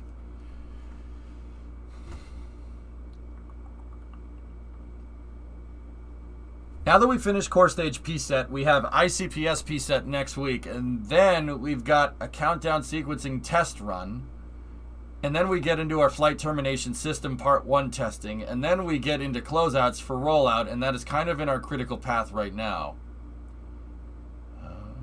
What's P-set stand for again?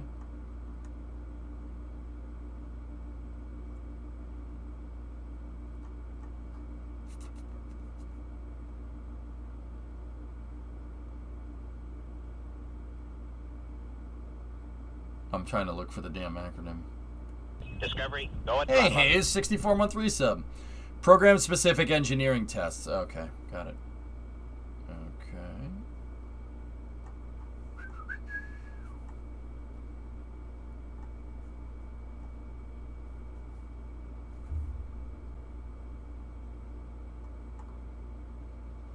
Okay, this is where we are.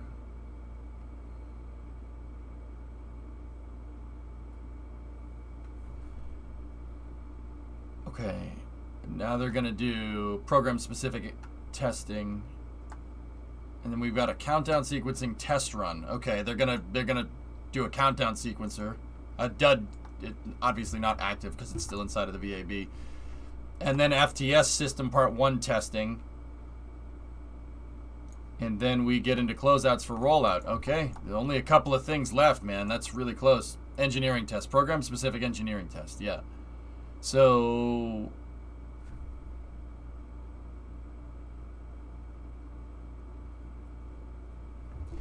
if you're Nelvis, if you're doing a ICPS P set, you're basically testing that program specific to the ICPS. You'd make sure that it's talking with everything, right? Like make sure that it's communicating, and then that all the systems are working. Is that what they mean by that?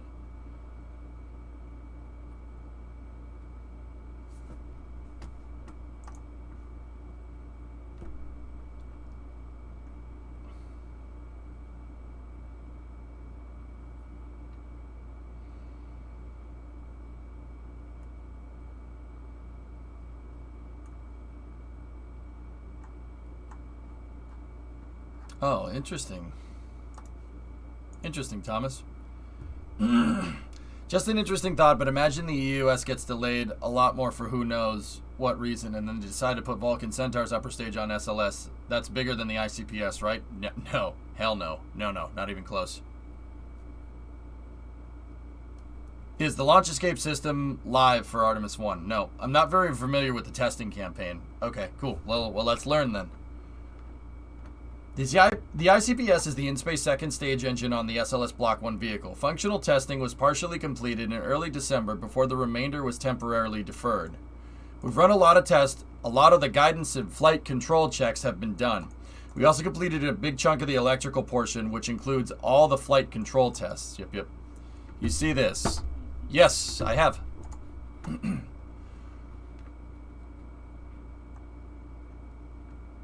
There are no issues with the ICPS P sets, but we had to get into communications end-to-end. There it is. Now we're picking up the tail end of that backup. Communications end-to-end testing was conducted in mid-December, and then the test required reserving time with a large set of NASA's communication resources, which Orion in particular will engage during its trip from the Earth to the Moon and back on Artemis 1.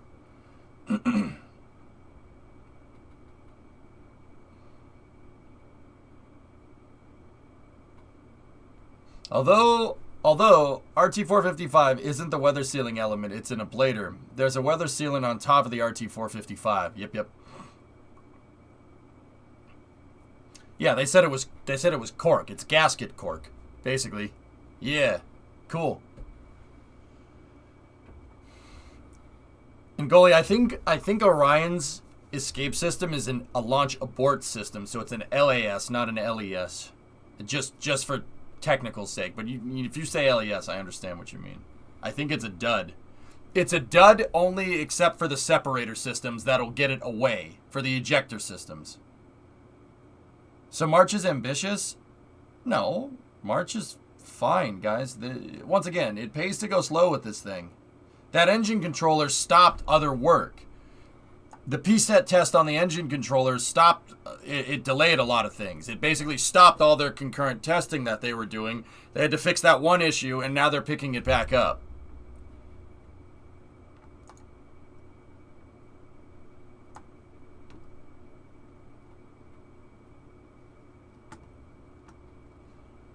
Okay, once we got that, everything went pretty smoothly for the communication end-to-end test. We verified that all the communication pathways that we have, you're essentially simulating a mission profile. So you're making sure you have the data going through all the different legs, network legs that you would for a mission, with the different data rates, making sure that everybody needs to receive the data and send commands can do that effectively. Okay, so they did all the communications testing, which is cool.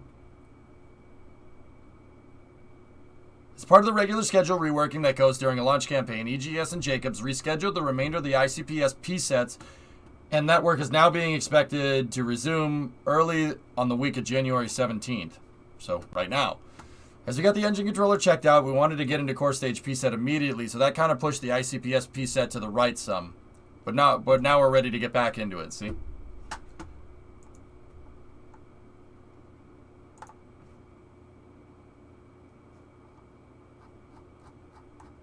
Oh, nice. You got it. You got it there, Steam Whistler. Cool. Mods, can we get perms for Steam Whistler? You got a PDF about the RT455, which is cool. A statement. Oh, okay, hold on. We hadn't started main propulsion system testing. We're getting back into that now that we have some window in the schedule. What we're focusing on now is the main propulsion system cryo test and some of the reaction control tests. You would think they would have a live one for more testing if something does happen. Discovery, go at throttle up.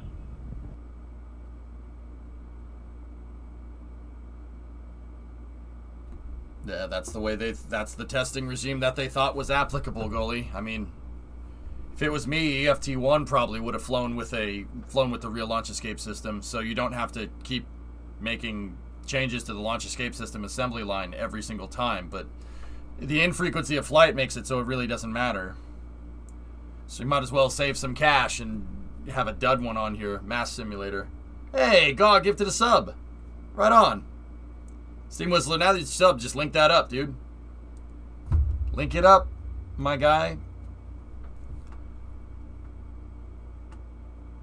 During checkout and engineering, engineers detected a larger than anticipated amount of helium in the cavity between the ICPS and the Orion stage adapter. Follow-on testing and analysis identified a helium purge line in the ICPS vent system as the probable source of the helium. The purge line that is part of the ground support used to purge ICPS on the ground. It's used to purge ICPS on the ground. At this time, the team does not believe any flight hardware action is required, nor will this issue impact the wet dress rehearsal. The team continues to assess data and will closely monitor the situation during ongoing tests and checkouts. After the ICPS P sets are completed, the second run of the countdown sequencing test is currently scheduled for around January 24th. That first one was performed on the 20th. You're essentially performing a large countdown, but inside of the VAB. Cool. Test went very well. They learned a lot of critical things. Towards the end of the test, we learned something new that prevented us from going further down in the count. The way the vehicle emulators that were used for software testing are built, they behave a little bit differently than the actual vehicle. So that's what we learned. And due to that, we're changing the process and the procedures. See what I mean about writing the book? They're writing the book. They don't know what's going to work and what isn't going to work. That's why this is taking so long. Because they have to write the manual for how you put this thing together. Remember when we used to build rockets in KSP outside of the VAB? Remember when we did that? It took so long to get the integration sequence right. But once you got it right, then you can integrate boosters really, really quickly.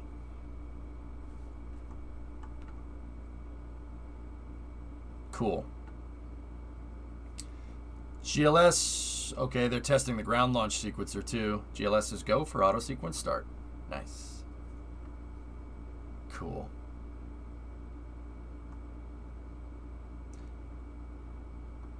Okay. I'll read about the GLS stuff in a moment. Let's check here. Setting the launch date coupled to the wet dress rehearsal demonstration. Artemis 1 vehicle stacked on its mobile launcher will be rolled out to 39B for the wet dress rehearsal. The mobile launcher has made multiple trips to the pad on its own for different phases of the multi-element verification and validation testing. And the upcoming trip to the pad is in essence the final phase of integrated testing that brings the Orion SLS vehicle for a full launch countdown test demonstration between the vehicle and ground elements. Following resolution of the power failure on the RS-25 engine controller, current estimates of the soonest that the hardware could be ready to roll out are mid-February, with the soonest that the hardware could be ready to launch in mid to late March. SLS can only launch on Orion. SLS can only launch Orion on Artemis 1 when the moon is in the right position in its orbit around Earth.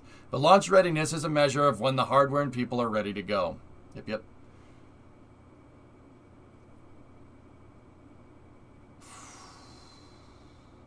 Cool.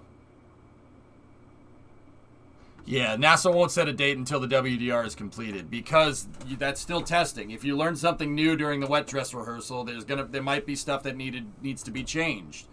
So, mid to late March is what SLS is planning for, but if they run into more problems with their testing, which is normal, might I add, that's the way that NASA tests stuff. Yeah, it could be later. But hey, progress is being made, guys, even if we don't see it, which is good.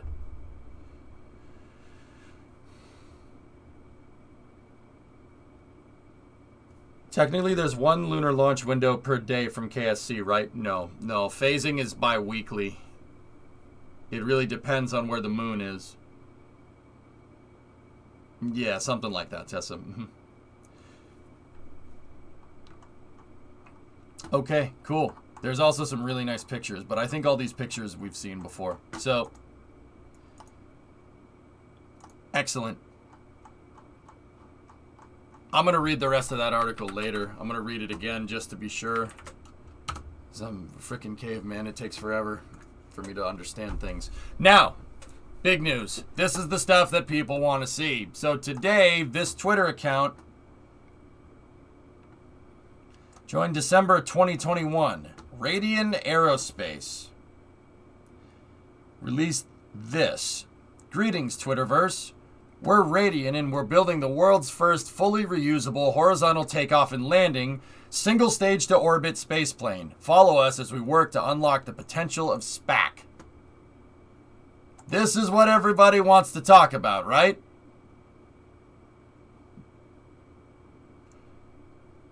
So, what do you guys want to know?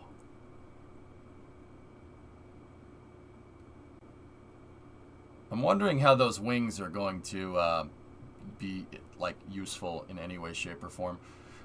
I'll bet you in the final design, these wings will probably find their way out here. Will they actually build it? Does it come in black? Probably only on one side. It's a 3D model. Shut up, Keith. Shut up, Keith. It's only a model. Shh, Camelot. Oh, cool. I used to have that mod.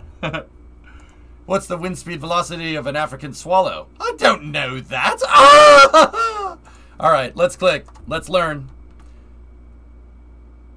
Okay, no, I don't want an article. Radian Aerospace. Do you have a website? Radian Aerospace. All right, let's see what we got. Space flight with the ease of air flight. Okay. Radian is building the first truly reusable orbital aerospace vehicle. Take off, land, repeat. Radian 1 is the first crewed single-stage to orbit vehicle with runway-like takeoff and landing. Our fully reusable aircraft-like configuration requires far less infrastructure than vertical launch systems and can be reflown in 48 hours. Those are awfully bold claims. Okay. All right.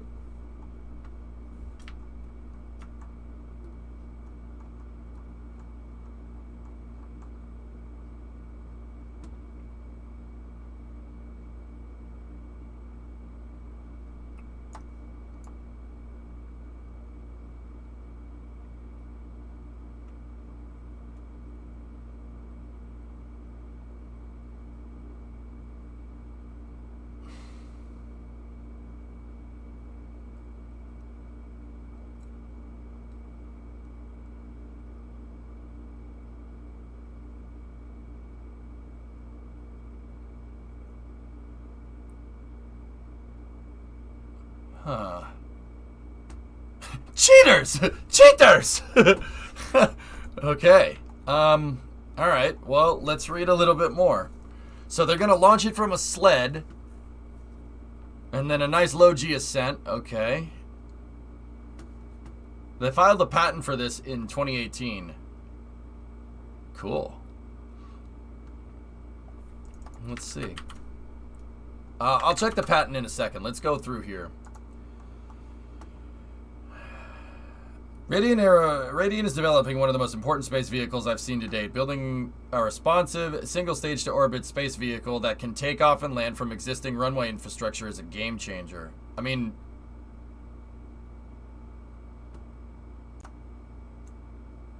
space vehicle that can take off and land from existing runway infrastructure. Okay, all right. Dylan Taylor, the chairman and CEO of Voyager Space. Unmanned space operations is a growing economy, and I believe Radiant's technology can deliver on the right size, high cadence operations that the market opportunity is showing. Okay. Okay. Oh, Bob Hotchkiss. All right, cool. Yeah, okay. If that's the Bob Hotchkiss I'm thinking of. Director of USAF Launch and Range Systems, responsible for development, acquisition, and sustainment of all launch and range systems. Yeah, okay. What's he say? Mixed decades of experience with world-class talent and no pre-scheduled miracles. The Radiant Aerospace team and Radiant One Systems are creating a new era of spaceflight. Okay. Livingston Holder. Awesome name. Wings create capabilities and mission types that are simply not possible with traditional rockets. What we are doing is hard, but not impossible thanks to significant advancements in material science, the reduction of component size and weight, and manufacturing technologies.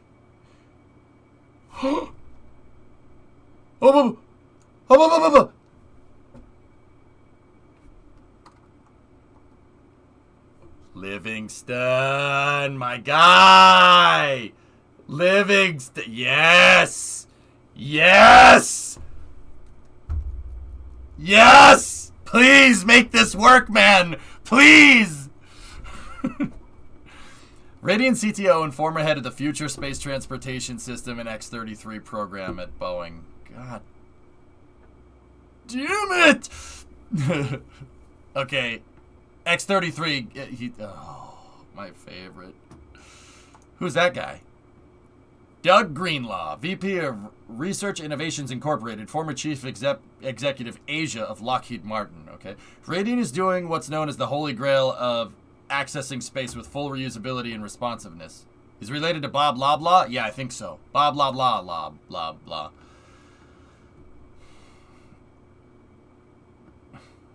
Let's see. Richard Humphreys, the CEO and founder of Kavoo, former president, New York Entrepreneurs, CEO at DrinkWorks. Okay. Holder Aerospace, Air Launch LLC, Principal Space Strategist, Katrina Wolcott, VP of Operations at First Mode, Business Manager for GOM Space, Luxembourg, Business Operations, Director of Planetary Research. Okay, Chris Hoft, Deputy Program Manager, Solar Electric Propulsion. Program Manager, Solar Electric Propulsion at Aerojet Rocketdyne, and Program Manager of Human Space Propulsion at Aerojet Rocketdyne. Okay.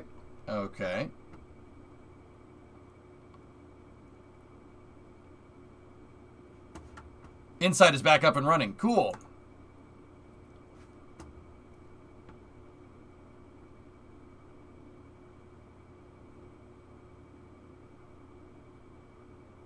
I'm looking for names that I recognize. Fred Gregory. Yeah, former deputy NASA administrator, 3-time space shuttle commander and astronaut. Oh, Michael Lopez Alegria is on there. Okay, 4-time astronaut and ISS commander for... Okay, these are the advisors. All right. Those two. That's some talent right there, man. Bob Hotchkiss. He's a range guy. Okay. General Steve Wilson, 4-star general of the USAF, former vice chief of staff, USAF founder. Steve Wilson, USAF. Does that say former vice chief of staff, USAF founder and driving force behind AFWorks? AFWorks. Why is that so familiar? That's very. Hold on.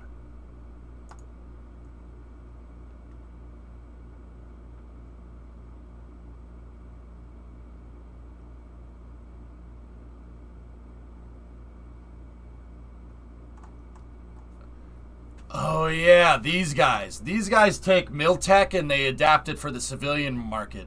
I remember now. Yeah, that's what AFWorks does.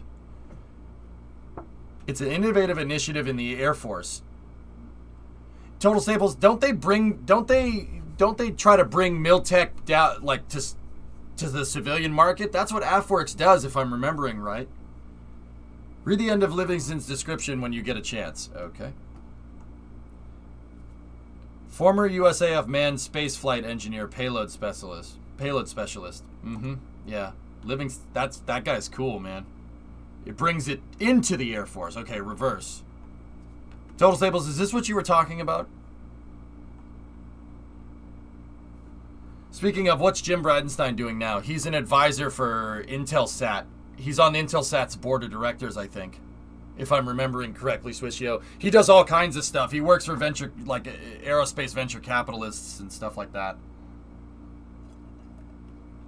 Nah, he's kept his mouth shut. He's been on Fox News a couple of times. Generally, when Fox News needs to know anything about space, Jim goes and tells them what's up, and it's always funny because the announcers have no idea what he's talking about. Jim will go on, if you watch Fox, if you go on Fox, I mean, I don't, but news. If you go on Fox and watch some of his interviews, they're really good. He really, really explains what's going on, but I'm pretty sure the people he's talking to have no idea what he's talking about. Yeah. It's like when you see, like, Neil deGrasse Tyson or something go on, like, CNN. He'll start talking about, like, astrophysics, and then the commentators, it's just legacy news commentators. They'll be like, yep, yeah, that's really special. It's like, yeah, you have no idea what he's saying, do you? All right, man. No, SpaceX signed a rocket cargo contract with the AFRL for $102 million. Word. Yeah, juice spot. Dachshund runs. Yeah, news. All right, this is a pretty talented bunch of people here, if I do say so myself. Air Force Research Lab. Word. SpaceX signed rocket cargo contract with the Air Force Research Lab. I wonder what they're up to. Boom Supersonic is working with AFWorks to accelerate Overture development. Word. So we have Doug Arty, former chief executive of Lockheed Martin Asia, former program director at Raytheon. Oh gosh, okay. Partner and joint all-domain C2 software company. George Neild served as the FAA Associate Administrator for Commercial Space Transportation and President of Commercial Space Technologies. Holy crap, dude. This is a freaking powerhouse bunch of people. What the frick? Dr. Leon Alkali? That's an awesome last name. That's sweet. Wonder if he knows a lot about batteries. I just how it says program. Yeah. I directed programs at Raytheon. What programs? The programs that begin with P and end with ogram. Program. Yeah, that's all you need to know. All right. So retired fellow of NASA's JPL. Okay. Investors, Helios Capital, Space Funds, I don't know what those are. That's not my ballpark here. Ooh, job openings.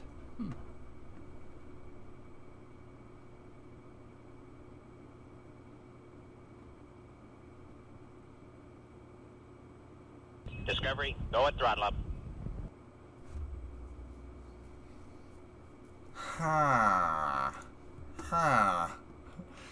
If I just suddenly stop streaming for whatever reason, that's, yeah, you know why. You know why. What are the requirements? Oh, CAD engineer. Required qualifications. BS in aerospace engineering or a related discipline. CAD proficiency. Strong analytical skill for novel problem solving. Good understanding of design and verification process. Proficient with standard industry tools like MS Office. I don't think I'll be able to do that. Oh, the first 4. Yeah, no, I can do that. Yeah, that's the problem. Strong attention to detail and the ability to quickly and easily assess problems. That quickly part. I don't know about that.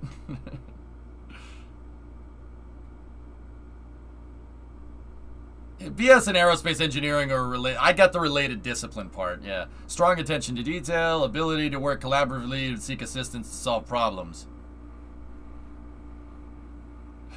Extensive I'll have you know, I've built your thing in KSP before, good sir. Preferred skills and experience. Experience with wing systems, preferably high-speed systems like supersonic delta wing aircraft. We've done that in KSP. Knowledge of rocket systems, propulsion systems, vibration compensation, tank baffling, tank pressurization systems, vibration loads, cryogenic systems and fasteners, CTE considerations, etc. I've done that in KSP. Good experience with subsystems like actuators, landing gear, fasteners, hydraulic, pneumatic lines, wire harnesses, routing, and bending radius rules. Connector spacing, service loops, tie downs, and abrasive prevention. I wired my truck. Does that help? Experience with kinematic systems and maintenance volumes. I've done that in KSP.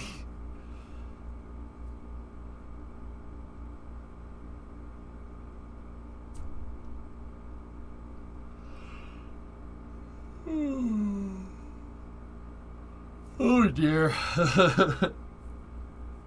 Total rewards program. Competitive compensation. 100% employer paid health insurance, medical, dental, and vision. Boy. Flexible paid time off policy. Time off? If I had this job, time off. I don't need that.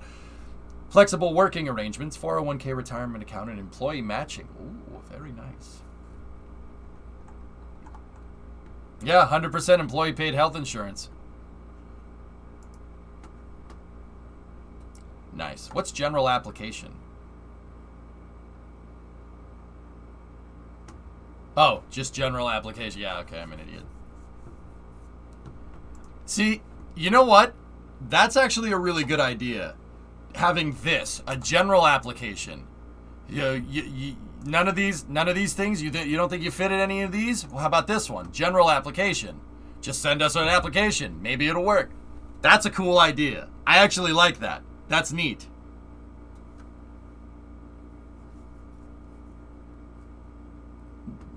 The KSP skills? No, the KSP skills guys are just CAD systems. It's just with KSP. Because KSP is just a very primitive CAD system.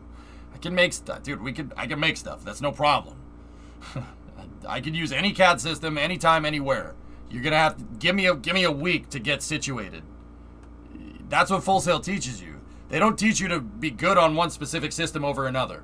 They teach you to learn that every single CAD system, AutoCAD, SolidWorks, NX, Creo, whatever, it just takes time to learn it, but the workflow is exactly the same. That's something that school taught me. It doesn't matter. I can use any CAD system. Any CAD system at any time. Just give me a second to figure out how to use it, and it'll be fine. Can you share the link? I'm low-key interested in applying. Sure. Yeah, sure, go ahead. There you go. Discovery, go at throttle up. That CAD engineer, dude, I could do that, man. And it's remote, too. Can you imagine? All jokes aside, someone like you would be amazing in media interviews. A company would be lucky to have someone with your passion and people skills. Yeah, Edmana. I have basically a decade of communications experience. Yeah. Yeah. Yeah, that'd be fun. I could, dude, it would be nice to get a job where I could do engineering and communications. That would be really sick. I'd do it.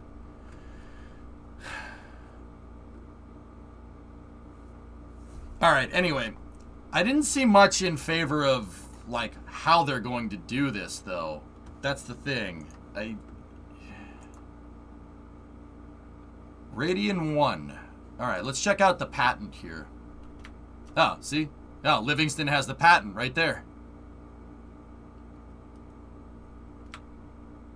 I would love to meet the Livingston. That dude, he worked on the X-33. Guy's my hero. So, okay, fellas, if you don't know what the X-33 is, all right? The X-33 is one of my all-time favorite space planes that literally never flew. Actually, you know what? I'll just show you the research folder. Jeebs, show them the imports. Show them the imports right now. So the X-33 is basically... I'll leave that there for a second. It was basically a single stage to orbit space plane. Now, it looks like a gigantic flying Dorito because it basically took the fuel tanks of a rocket and made them into a wedge shape. Okay? It had bilobe fuel tanks that was using hydrogen carbon composite fuel tanks and then an aluminum lithium stir welded LOX tank. Okay? It used them in this configuration coupled to a J2S based linear aerospike called the RS-2200. The RS-2200 Hydrolox linear aerospike could get like 400, 450 ISP, and that crazy high specific impulse coupled with the thrust could make this so this thing could just take off vertically, fly into space, come right back down, and land. This thing used a metallic thermal protection system that was Inconel based with a titanium backing plate housing aluminum cilia fibers. It was bolted, a mechanical adhesion system, kind of like Starship. The X-33 was an amazing project, and it was like 90% done. The prototype was like 90% done, and then they said, nah, never mind. They had some problems getting the carbon composite hydrogen tanks to seal correctly. Now, keep in mind, carbon composite stuff is not a big deal. There's carbon composite rockets that fly today just fine, like Electron, for a good example. Fairings are all carbon composite nowadays. This was trying to do this in the late 90s, 98, 99, and they had some problems getting the thing to seal correctly. So somebody used that as an excuse to can the entire project after the prototype was like 90% of the way done. Not only was the prototype almost done, the freaking launch pad for it was almost done too. Yeah, they made a launch complex for doing suborbital test flights at Edwards. Hey, nice truck. Yeah, he worked on the McDonnell Douglas one though, right? It said Boeing's X-33. Yeah, this was the Lockheed project. He worked, it looks like well, it said he worked on the X-33, so the X-33 was a code name. So Boeing had a solution for this as well. I'm not sure what Boeing's solution was.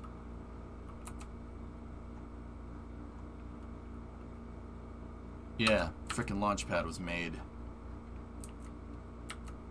Yeah, freaking ridiculous. So, actually, here, let's see what Boeing's X-33 was.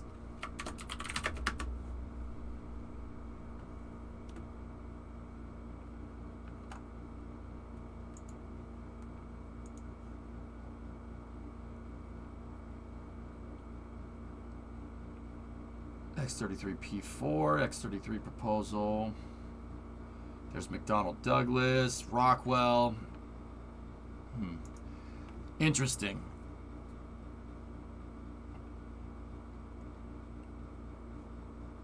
So either way, I mean, that's still a lot of talent right there. The X-33 should have flown, by the way. Anyway, let's look at this patent here. Let's see what we can see.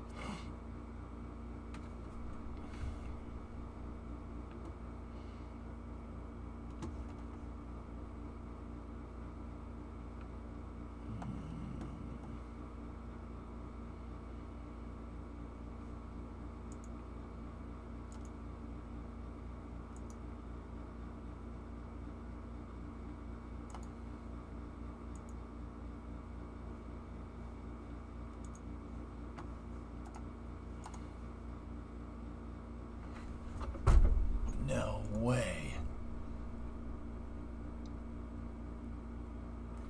What is that?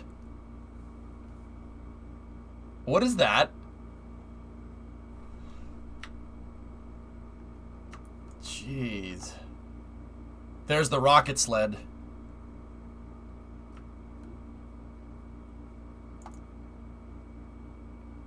Let's see. Is the rocket sled reusable? I'm seeing different tanks here. So maybe, I thought that the rocket sled would be SRBs, but maybe I'm wrong. It's using a 240 volt system, I think. I think that's what we're looking at. I think this is the electrical stuff. Oh, there's the rail. There's the rail design.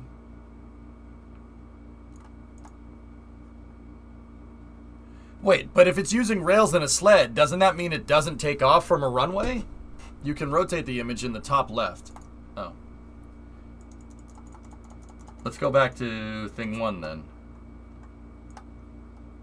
Communication system, electrical nav, flight controls, avionics, 154.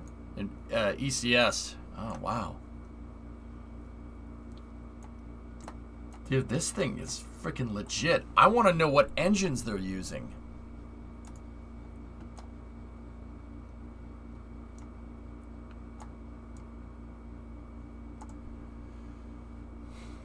Discovery, go at throttle up.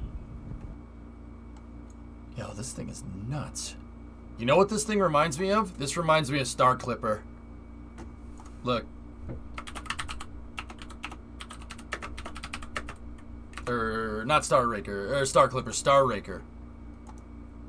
This is like a small, that's what this is. This is Star Raker. Holy crap. Dude. Star Raker was nuts. It was a nuts idea of basically a big freaking space plane that had a cargo hold in the front, right? And you load cargo like a regular airplane. It takes off using basically 2 XB-70 Valkyrie engine arrays underneath it, and then it flies. It basically just flies up into space because the back part of it has the back part of it is an external tank. There's an external tank shoehorned in the back of this plane and 3 shuttle engines. Yeah, this is kind of like that. Only replace the engines right here with the rocket sled, and it's a lot smaller. Star Raker was supposed to be gigantic. It was supposed to be very big. There it is next to a 747. It was supposed to be like the size of an AN-225. Huge. Yeah, the front opens up like a super guppy. The whole front of it actually rotates out of the way, exposing the cargo hold. Like that. If it's internal, then it's not an external tank. Shut up.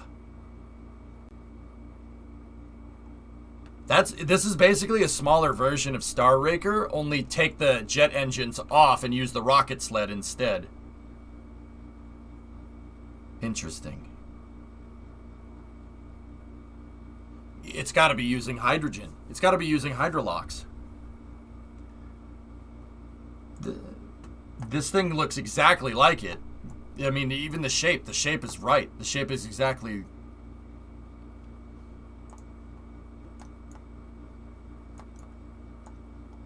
looks like we got wet wings in this one too, Synerd.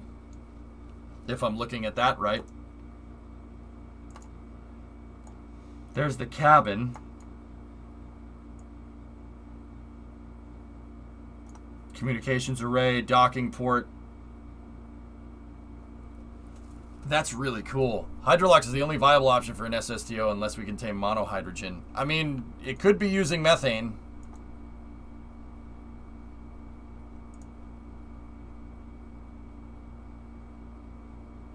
Interesting.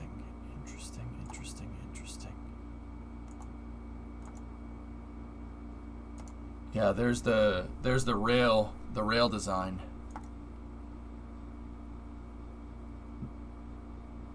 Oh, here's the thing. Vehicle is towed onto the sled on its own landing gear. Command and telemetry umbilicals are connected and verified from sled to vehicle. Electrical umbilicals are connected and verified, providing ground power from sled to vehicle. Sled arms are raised to engage the vehicle's hold and release mechanisms. Locks and fuel inlet and recirculation umbilicals are connected from the sled to the vehicle. Sled arms raise the vehicle off of its landing gear. Vehicle landing gear is retracted. Gear doors are closed and sealed. Umbilical connection integrity is verified. Sled arms raise vehicle to its release angle of attack. Bro. What?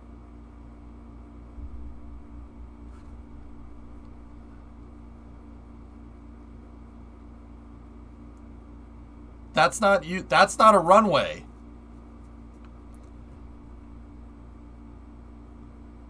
That.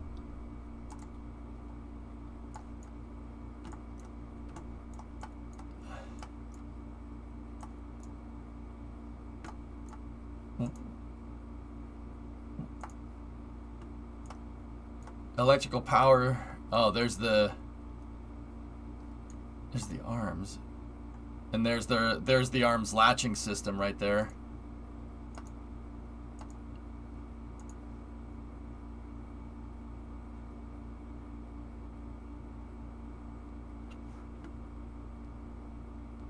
Another patent mentions Jet A and locks, but there's a mention of hydrolocks later on in the patent. It's a mass driver?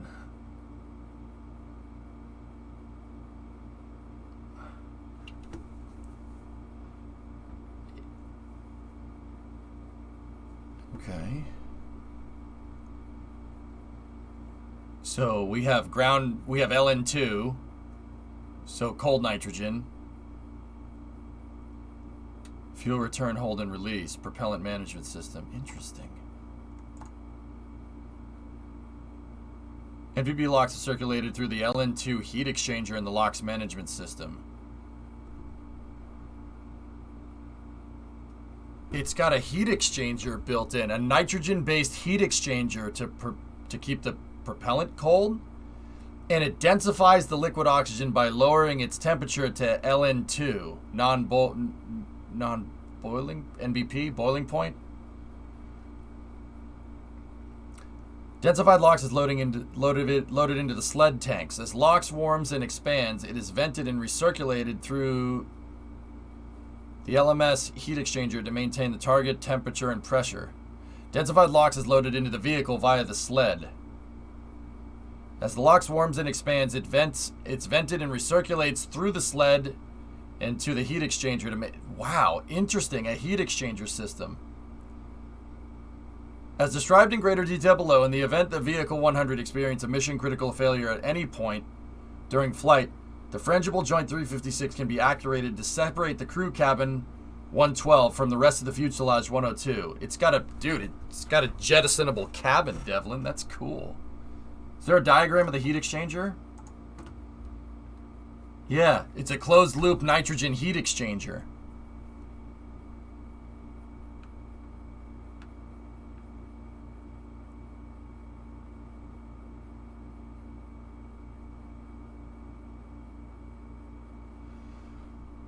This seems to indicate that it's a non-cryogenic fuel. And it's a semi-cryogenic system.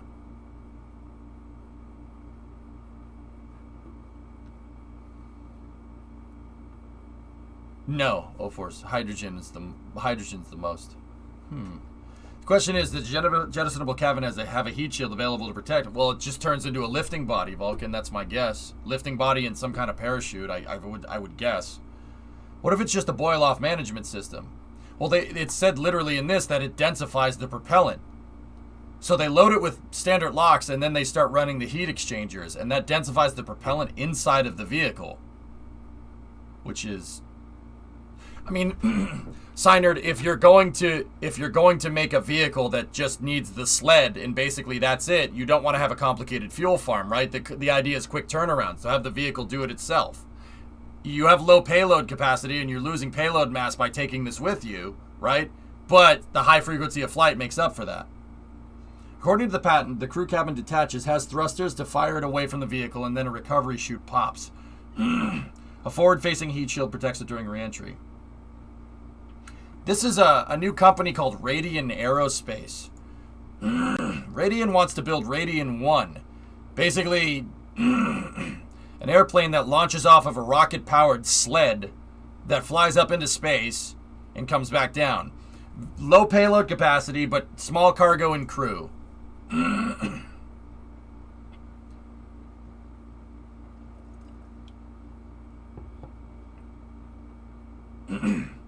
Actually, I can't tell if the heat exchanger's on the vehicle or if it's on the sled. But they're using a scavenging system, which is cool. You okay? Nah, wrong pipe. I think that the LN2 system is ground side. Where's the air intake for the O2? Last blocks.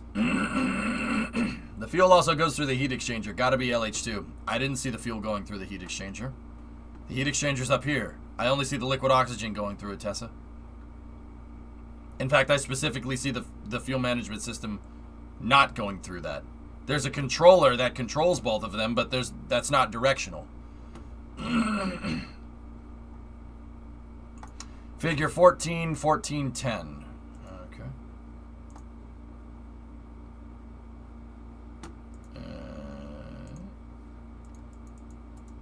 I don't see figure 14. Fuel circulates through a heat exchanger in the fuel management system. Oh, okay.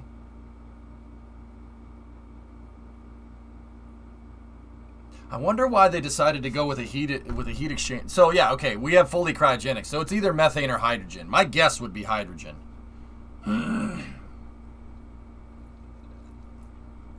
So the heat exchanger is on the sled. Interesting.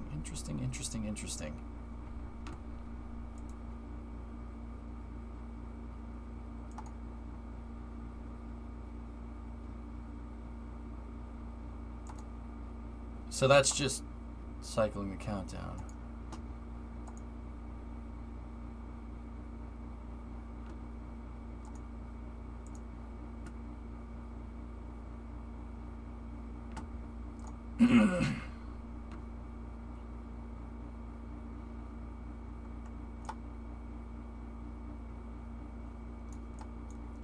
Whoa! The sled and Radian 1's engines fire at the same time. Cool. That would be pretty awesome to see. Check the hold and release text on the diagram with the heat exchanger on the right side.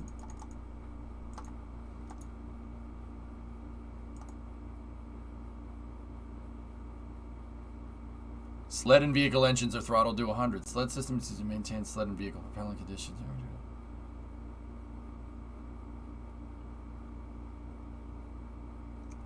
Interesting. I think that indicates separation of the vehicle and the sled. Yeah.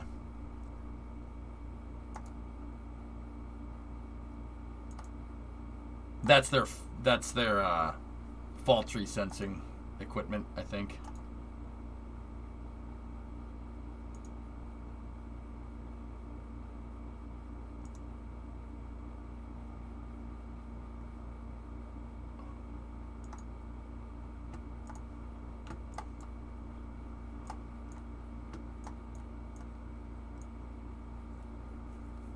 It's a freaking crude Navajo. It really is, isn't it? Yeah, there's the cabin escape system.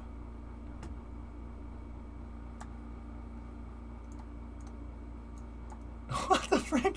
Yo, this is ridiculous. In a good way, Appears the sled feeds the vehicle until separation to ensure full tanks. So it asparagus stages it.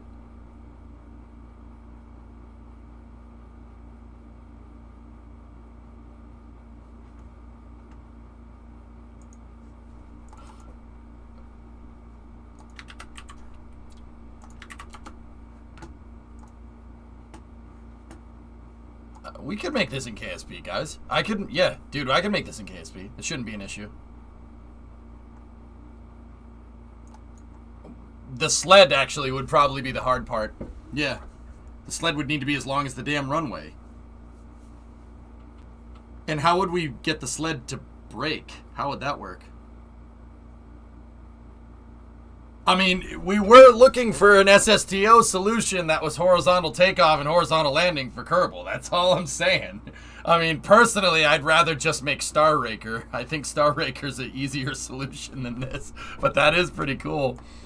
I don't know how we'd get the sled to brake correctly. How would that work? We need 1,000 of these tomorrow. Well, it doesn't take off from a runway. Disposable sled?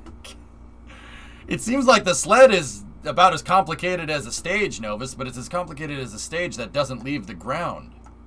But this thing, I could make that. Yeah, no problem. That wouldn't be an issue. We'd need shuttle engines. It would need 3 shuttle engines behind it, but we could do it. This is super interesting, and there's astronauts and X-33 program managers and Raytheon program managers. Test Track's record is Mach 8.3 on the ground. This is crazy, man. I'll be honest with you guys, we're probably not going to hear anything from Radian for a little while. There's abort conditions. They have this is pretty fleshed out, guys. Fellas, due to the comprehensiveness of this patent, I would not call this vaporware at this point. I'm dead serious about that. And it could just be me giving the benefit of the doubt, but the talent that they have at that company and the fact that the patent is so ridiculously extensive and it was filed a long time ago tells me that this is at least going to make it to some kind of testing. Yeah, that's what I think. This is very, very comprehensive patent. Based on who's backing, they have a number of space veterans, so it seems promising. I don't think there's any serious hardware yet. I think that's because it's still in its early days. Well, no serious hardware that we know about, Vulcan. There's always projects being tested, but look at how extensive this patent is. It's from 2018. Like, they have the loops all figured out. Ooh.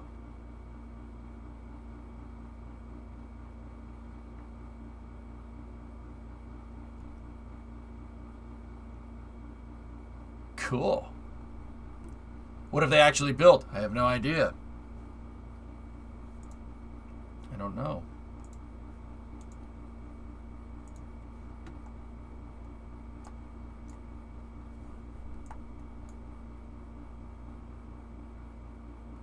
Tessa.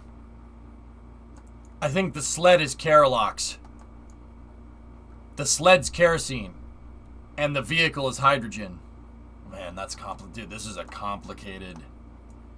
This is not easy to do. Especially if people are going to be on this. Yeah, see, Jet A? That's why the loop in Figure 12 didn't have a liquid fuel heat exchanger. Which means that the vehicle has a heat exchanger on it, and then the sled has a heat exchanger on it too. Interesting. And the sled feeds the vehicle. It would need to burn the same thing. Yeah, but there's no way you're going to get... I mean, the vehicle's freaking cool looking, but there's no way you're going to get the specific impulse that you're looking for with Keralox. Hypersonic.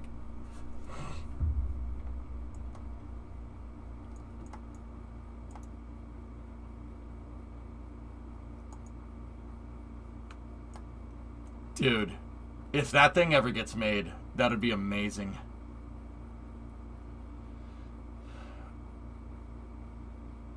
This has space shuttle wings on it, guys. It's using a straked wing. Oh, I wish Rocket Guy was here to see this. The straked wing is to create drag at high angles of attack. So this thing will generate insane amounts of lift when it's near the ground with high angle of attack. I don't think it's tripropellant.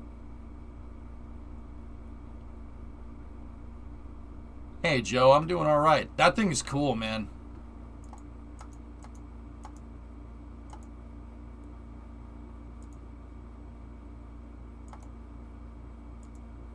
This thing is really freaking neat. Oh, that's gonna be such a cool looking. Oh man, that's gonna be legit. I don't see how this would have the fuel to go to orbit if those engines are purely rocket engines.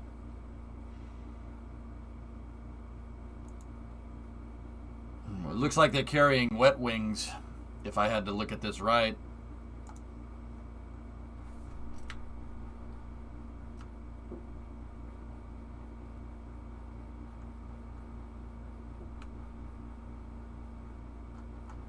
Dude, I want to read more about this. I have some homework to do. That thing is cool. Really, really awesome idea. I like it. I think it's neat. You guys said it already. That's Thunderbirds, man.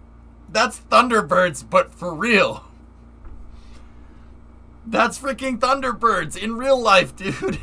Oh, please make this. please make this. I don't care if we have better ways to do it. I don't care if Starship works. Please make this a thing. Please. This thing's gnarly, dude. I love it. I love how crazy it is. That's awesome. This is some gung-ho stuff right here, man. It's so good. Oh my goodness. Dude, I could make this in Kerbal, but it would take some time, dude. Man, this thing, I mean, Vulcan, you had it right. It's going to look like a Navajo. It's going to look like a Navajo missile launch. This thing's going to look ridiculous, man. Let's see. Is there any footage of this thing launching? Any footage of a Navajo launching? Let's take a look.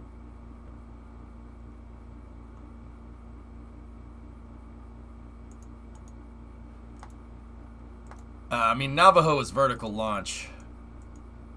Damn.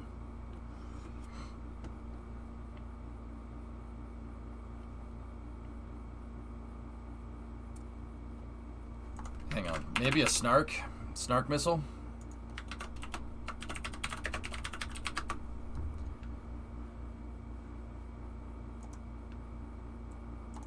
Yeah, here. This thing is gonna frickin' look like this. Watch.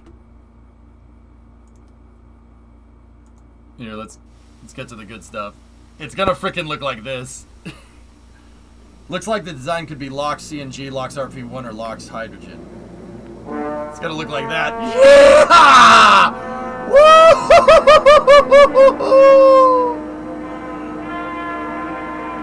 Look at that frickin' thing. That's awesome. It's gonna look like that. Oh my goodness. I mean, this obviously where the SRBs are, it's just gonna be a sled, but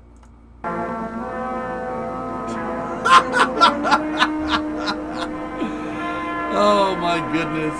That's so good. Can I get a summary? So this is a company called Radian Aerospace.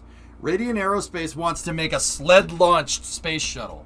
It's a shuttle with fuel tanks in it and 3 main engines that's going to be launched off of a sled on rails, like those sleds that you saw out, we've all looked at out in the desert that have like rockets attached to them. The Mythbusters used one of those test tracks one time to obliterate a car. You guys remember that? Remember that Mythbusters where the where the concrete block with some SRBs behind it obliterates the car on impact? It hits the thing so hard that the paint shears off. That looks like a V1. Yeah, it's fine. Yeah, Rafael, it's fine. It's fine. It bifurcated a car, I think. Yeah, it's basically gonna launch off of one of those and fly up into space. Lols. Dude. And now, like, I was super skeptical at first, but there's some real hard talent here. Look, check this out. So Livingston is the co-founder, Livingston Holder. That guy worked on the X-33 program for Boeing, but he worked on it. That guy's the chief technology officer, the guy that worked on X-33, which is okay. Their propulsion deputy program manager worked on SEP for Aerojet Rocketdyne and human propulsion for Aerojet Rocketdyne. So that means he's worked on RL-10s and space shuttle motors. And then the advisors have 2 astronauts, a bunch of colonels in the Air Force, and then a fellow of the Jet Propulsion Laboratory at NASA, and then a couple of program directors from Raytheon and Lockheed Martin. Yeah, no, this has got some real hard talent behind it, which is really cool. And the thing freaking launches from a sled. And it looks amazing, by the way. It launches from a sled. We're looking at the patent right here. Look at this thing. That's really freaking cool looking, man. Shuttle 2.0 incoming. It literally is Shuttle 2.0. The Shuttle 2.0 was a concept that NASA came up with of making a much safer shuttle. It's basically the same idea. Only swap the sled for the external tanks. But yeah, it's got a jettisonable front like that and everything. It's really freaking cool. I don't know what it's aimed at, dude. I have no freaking idea.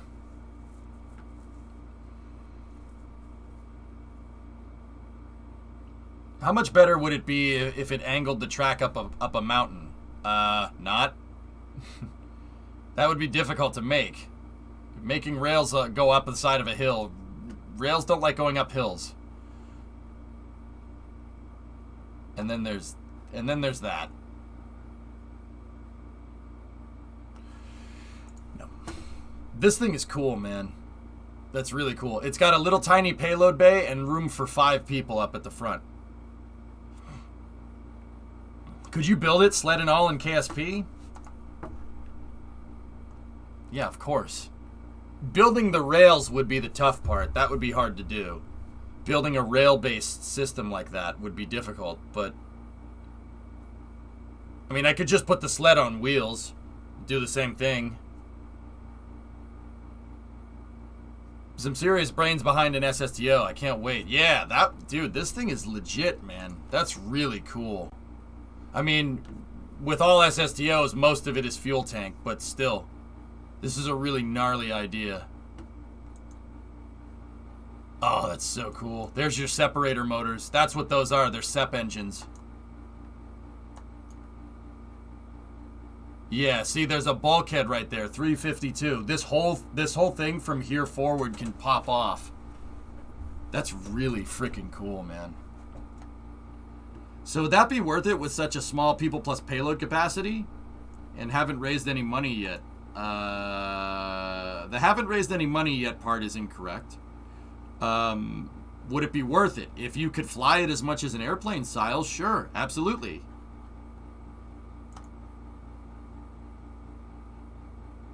Yeah. It's a little mini space shuttle. I dig it, man. That's really cool. 27.5 million seed funding. Radian, the developer of the world's first fully reusable horizontal takeoff and landing single-stage to orbit spaceplane, announced today that the company recently closed $2.75 million in seed funding. The recent round was led by Fine Structure Ventures, a venture capital fund affiliated with FMR LLC, a parent company of Fidelity Investments, with additional investment from a bunch of hedge fund companies. They're not hedge fund companies. They're just, yeah, interesting. This is cool, man.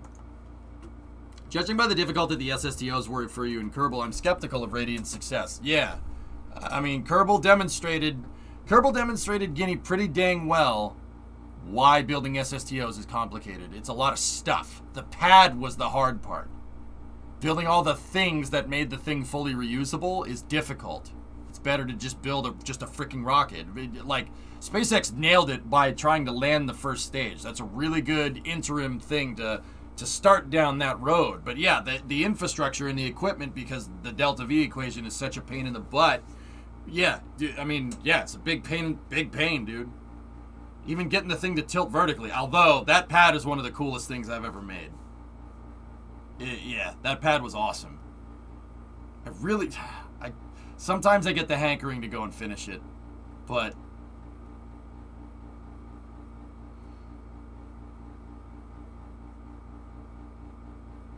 I don't know, man. Probably, I might scrap the SSTO. It's too difficult. Well, not too difficult. I just think I'd bore you guys to death with all the engineering stuff that needs to be fixed, which is a shame. Yeah, lols. Yeah, I gotcha. NASA tested their own horizontal launch sled system. Cool. Oh, thank Jeb. What is this? Apparently this fire was caused by ABL Space System. It's their incident, no injuries. Oh, that's the Mojave thing. Bore us with engineering? Yeah, people don't really want to see it, 31. Whenever I build a new launch system in Kerbal, I spend months working on that launch system. The reason why I do that is because I build out the entire end-to-end infrastructure. From rolling it out of the VAB, bringing it to the pad, putting the rocket together, putting the first stage, second stage together, integrating the payload, and then going. I build the entire ground systems engineering equipment. I build all of it.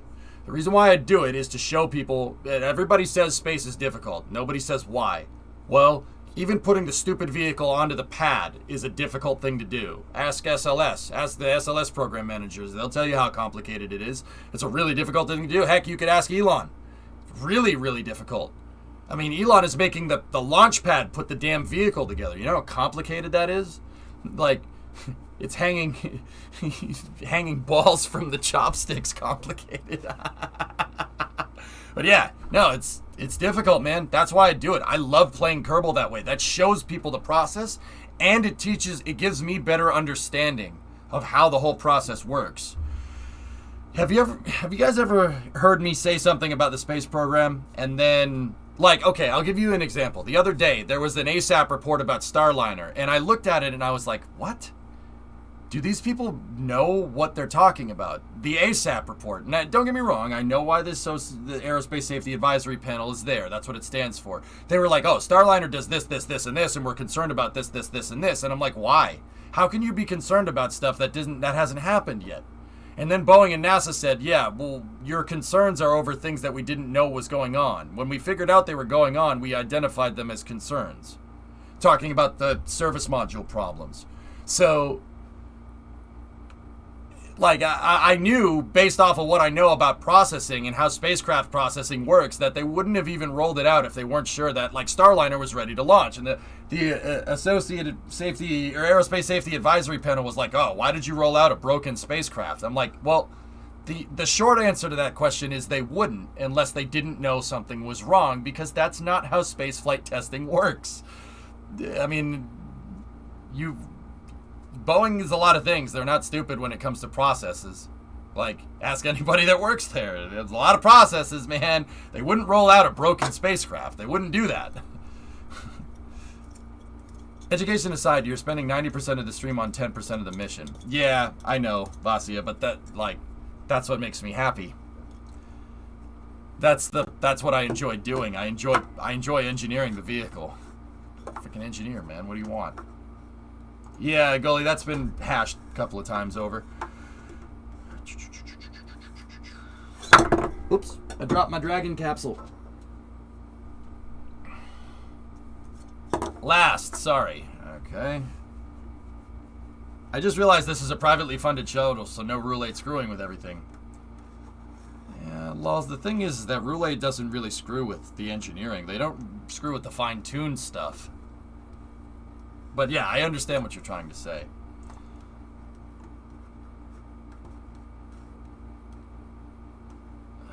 Tessa, what's your last? Google Earth Time. Radiant struck a deal with Port of Bremerton to lease a half-acre of land at the Bremerton National Airport for a rocket test facility. Cool. That's out in Seattle. Or, well, Bremerton is not...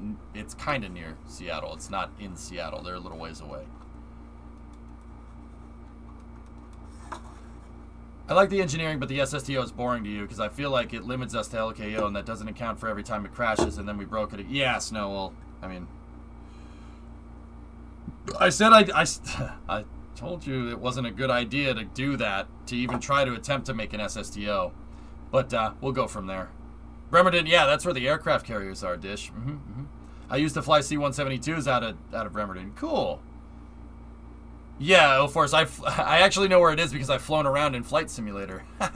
Alright, what's this other part about Radian? Radian has patents for its rocket sled launch system, which could also use maglev. How do they work? And a LOX kerosene engine with a variable area ratio variable area ratio for atmospheric vacuum flight, designed by Gary Rotary Rocket Hudson. Huh.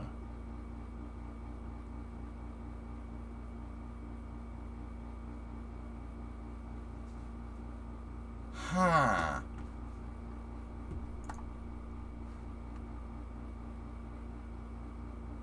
Variable throat. No. It says, well, variable area ratio. Look at that, dude. What a unit. Interesting.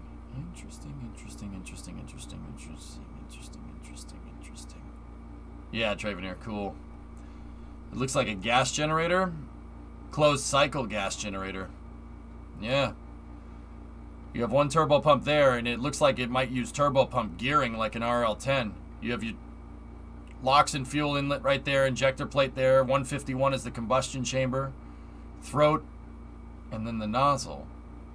and then it's film cooled like a Saturn V first stage engine. 172 is the closed cycle. There's a flex joint right there. 175 goes into the manifold on the engine, and then there's a gimbal mount there. This looks like a cross between like a Merlin 1D and like a not a J2, Merlin 1D and an F1. And this diagram looks like a Duluth trading commercial. It kind of does.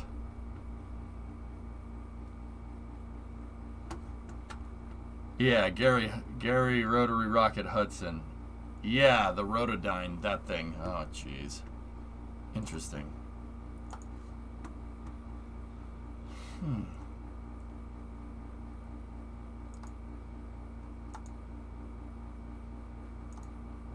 Interesting. We'll keep an eye on Radian. A surprise to be sure, but a welcome one. We will watch your career, Radian, with great interest.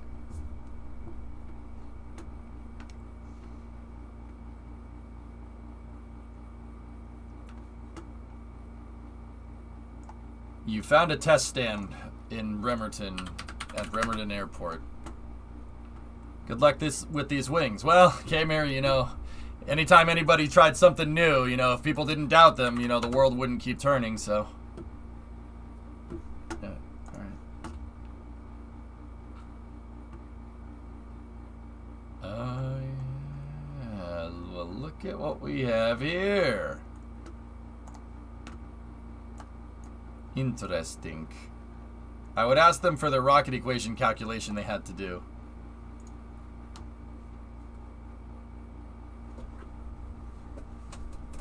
ABL Space tells me that this was a second stage of their RS-1 rocket that was lost in a testing anomaly. Company says everyone is safe and the team did an admirable job navigating the anomaly. Oh. Well, looks like RS-1 test is going to get delayed a little bit. The second stage popped on the test stand. That's not good. Elon tweet? What's this?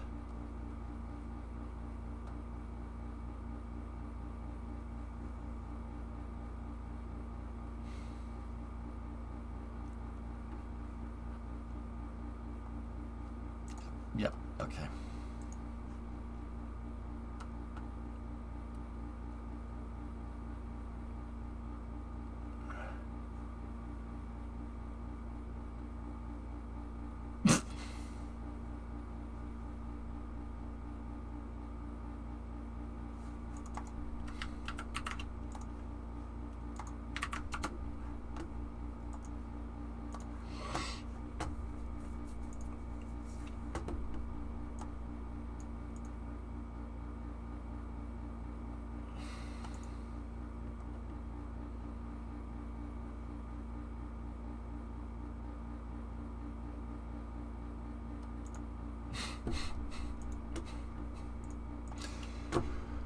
Okay. So that's cool. That's a cool thing from Radian. That thing looks freaking sweet right there.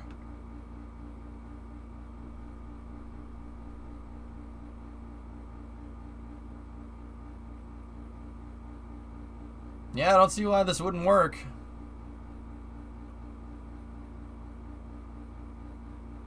That's cool, man. That's really freaking cool. All right, let's check up on the Starship footage. We haven't checked in on it in a little bit. Let's go over to our buddies over at NASA Space Flight here, and let's go from there. So we got, I think, 3 videos to watch.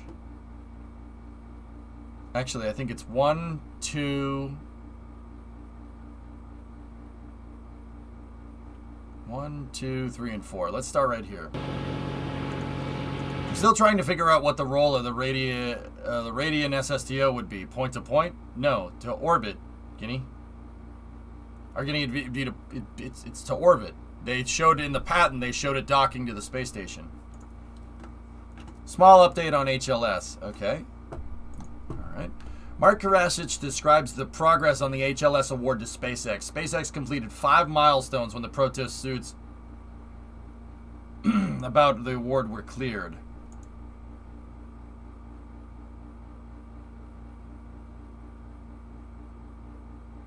Discovery, go and throttle up. Looks like this is a thread. We'll get that before we jump in here. Let's see what we got. One hop. Yes. Kreshit says that the draft request for proposal for the Lunar Exploration Transport Services Program, which will procure landing services for missions after Artemis 3, should be released this spring. Okie gifted a sub to Giftswerg? Right on. Chart of upcoming events for the development of Gateway, including a series of critical design reviews.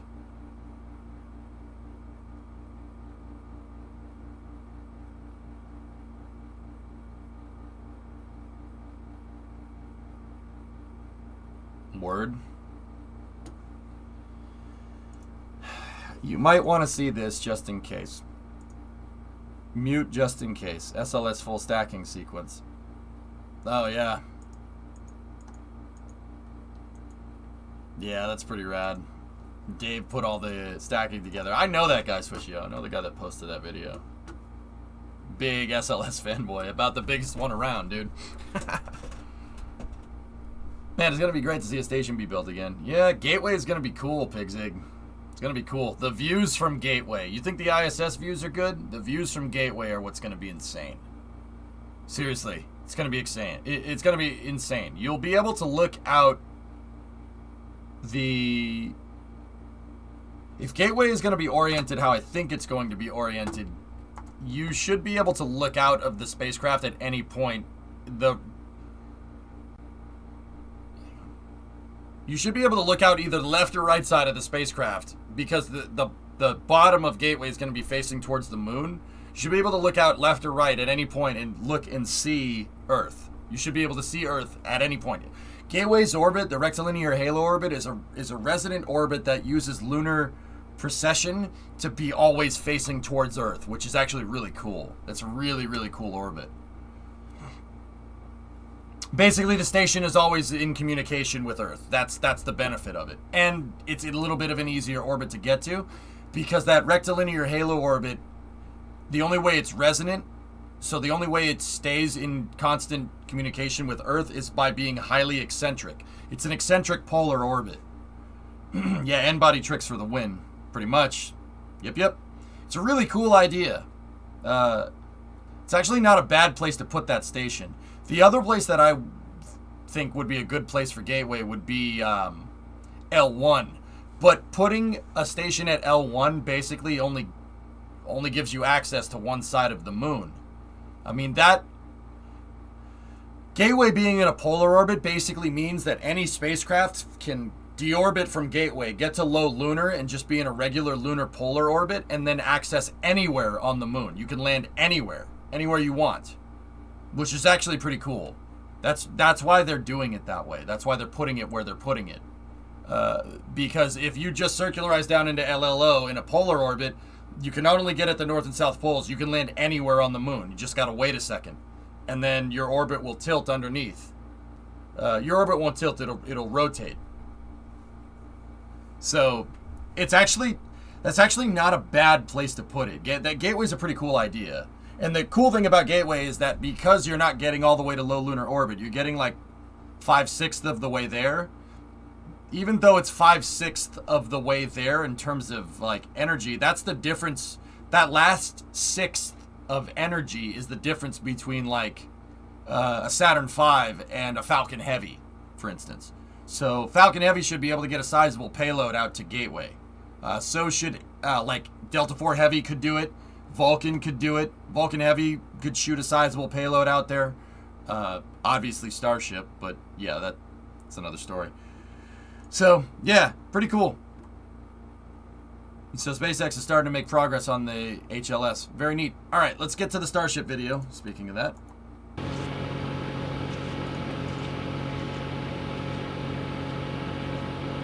Grill, you could shoot a sizable load. Yeah, but we're talking about shooting loads to the moon. Not what you do in your spare time. Sorry, unless you can shoot a load to the moon, we're not really interested in anything. Sorry, man. get back to the space stuff.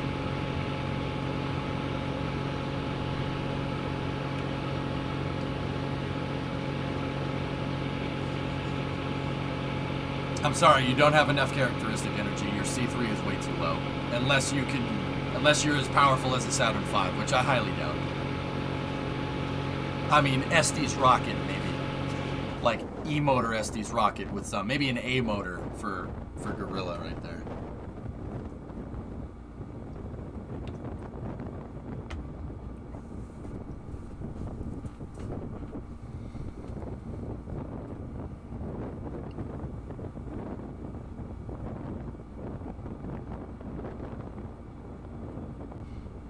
It was ABL's second stage on a test stand, Mab. It popped. Yeah, so the RS-1 flight, which was scheduled for very soon, is probably not going to be very soon.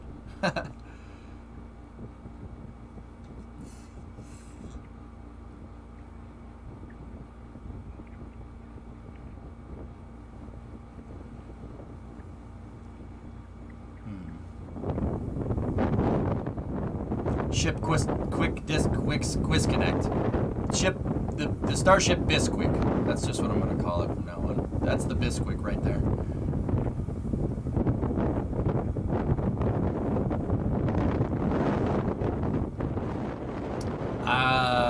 Something tells me that it might be a little bit windy out there.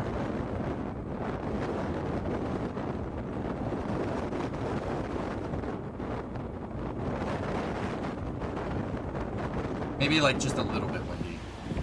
Ooh, what's this? What are they working on here? A drill rig. Wonder what they're drilling.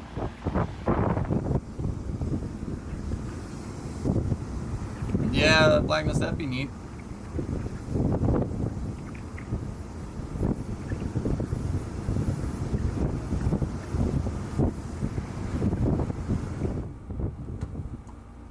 Ah, what the hell is that? Get that off the beach. Who left that there?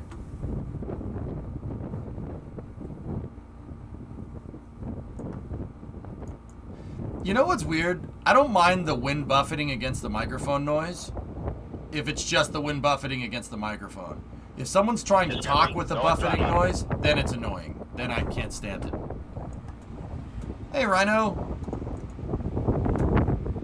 It's a barrel grill. Somebody was using it as a fire pit. Wide bay's coming along. Very nice.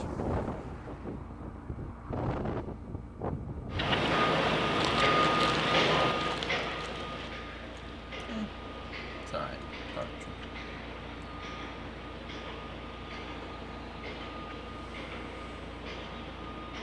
Moving rings into the high bay. Yeah, these look like booster. I mean, it says it in the title up there, but those are the booster 7 parts. See those hooks? Those are the catch hooks right there, guys. So this is like the very, very, very top of the booster. Please, last. Okay.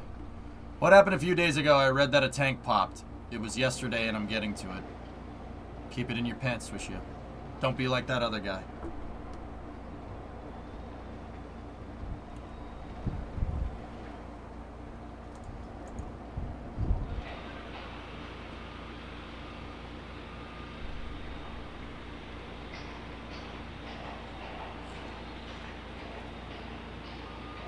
I don't know, Tessa, maybe.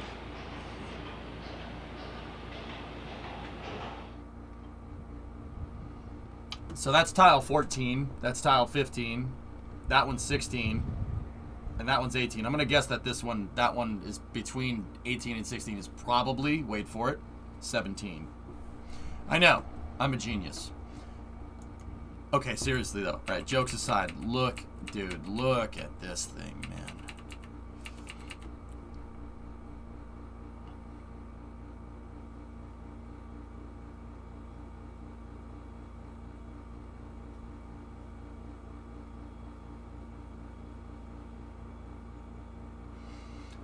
This is ship 21 if I'm looking at this right. This though, this right here, just, that's nice. I see tile 42 up there, yeah. That's cool.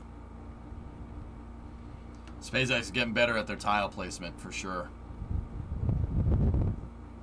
Oh, look. Oh, look at that. Hey, they put the hooks on. Yo, they put the hooks on the thing. We might just see 21 get put together after all. Either that or it's going to the scrapping bin. What's with the different colors, though? I think just different times of manufacture, Snow, if I had to guess. Or older and newer tiles. Could be either one. How big is each tile? About the size of a dinner plate.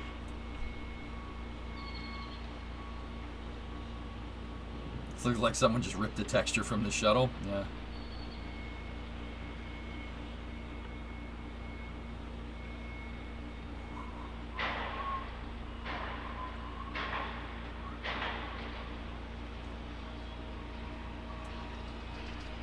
The wide angle shot, though. How many different tiles do you think will be needed for in the final iterations? I think you're looking at it, Swishio. You're looking at something that's more near the final iteration than anything. I'm eating on a dinner plate right now. Don't use it as a tile, Vin. Why scrap? I think SN21's design is too divergent from the newest versions of Starship. Just like those aren't divergent. 15 and 16 here are divergent from Ship 20 and 21. Yeah, I haven't seen the new flat placement yet. That's right. Yep. That's right.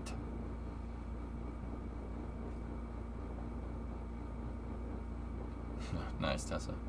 That's Ship 20. That's the one that's still at this moment in time, as of January 19th, 2022. That one's still designated as one that's going into space, and I'm pretty sure it's going into space to test the tiles. I'm not sure, Swishio. You'd have to ask Elon that.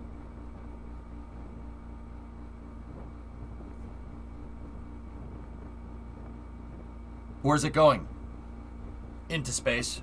I think they're going to do a tile test with it, Paper. I'm pretty sure. In fact, most of this testing regime, from what I understand, has been... Not from what I understand. From what I can surmise, that's the right way to do it. I'm thinking for myself. Nobody has told me anything.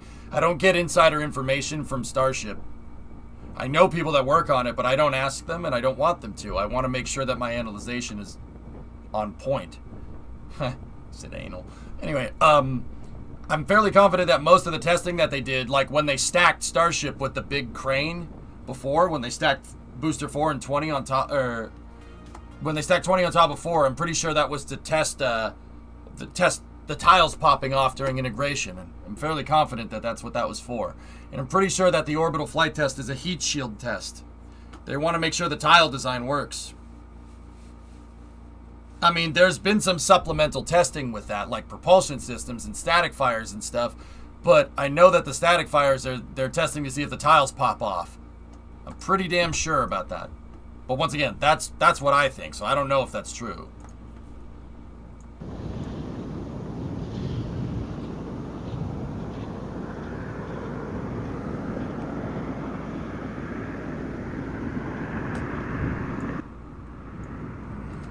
Yeah, caveman, right? So this is the next video. Once again, guys, this footage is coming from our buddies over at NASA Space Flight. They let us view the footage here on Twitch. I have full permission to do it. Just make sure you go over there and support them. That's very, very rare that this high quality of content is, you know, we have basically open reign access to it. So make sure you go over there and give them a sub, please. RS-25 test from earlier. Cool.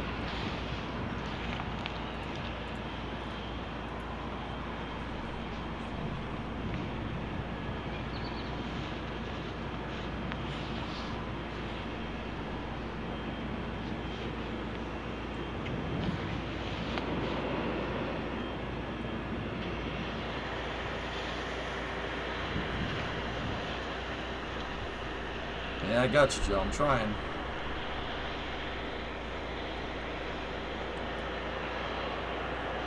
Tessa, I get it. I ain't laughing, but I get it. I'm laughing, but I got it.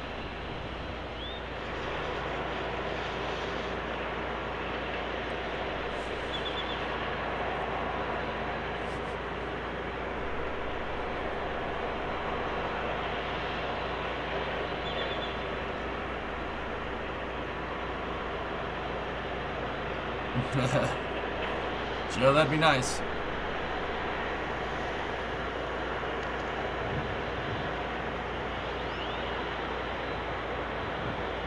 Yeah, see the yellow gantry crane in there. I'm sure Ship 20 and Booster 4 will be launched on 4/20/2022. If that happens, Tomas, I don't know. I think the universe might explode. How's a good old Ford treating you? Fine, Joe. I haven't worked on it in a couple of weeks, but yeah, I topped the thing off with coolant last time I was there.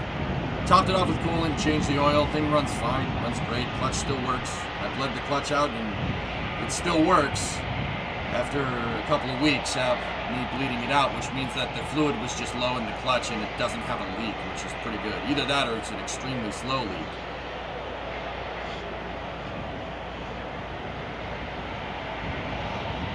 Alright, DeJong, see you, buddy.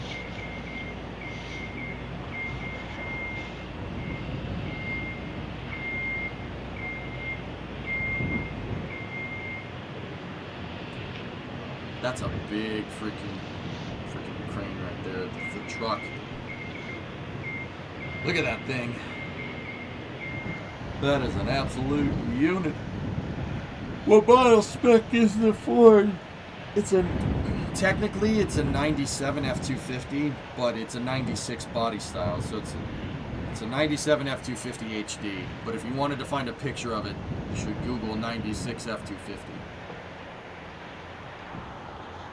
It's a cool truck, man. Single cab, long bed with a manual. It's got a 5.8 liter V8 in it, and it has a 5-speed, which is really cool. Yeah, there you go, Joe. That's cool. I've heard of Leaning Tower of Pisa before, but this is insane, yeah, right?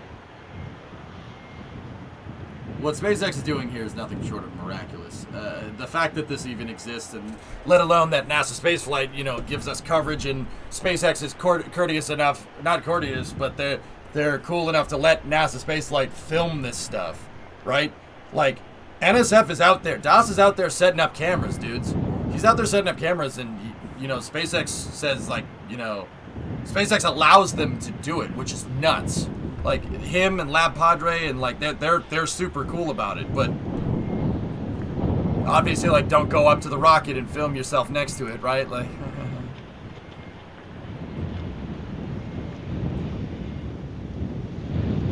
It's the old body style character. It's a nice truck. What oil did you put in it? 5W20? Motorcraft. It was Motorcraft oil. It was whatever it said on the cap. It's 5W something or other. I'm not sure, Mab, about that. I know that NSF coordinates with SpaceX, for these views and stuff. How would they not? You're literally filming their property all day. In Texas has laws about that. I know that they talk to SpaceX. I don't know the means, though. I know that they do.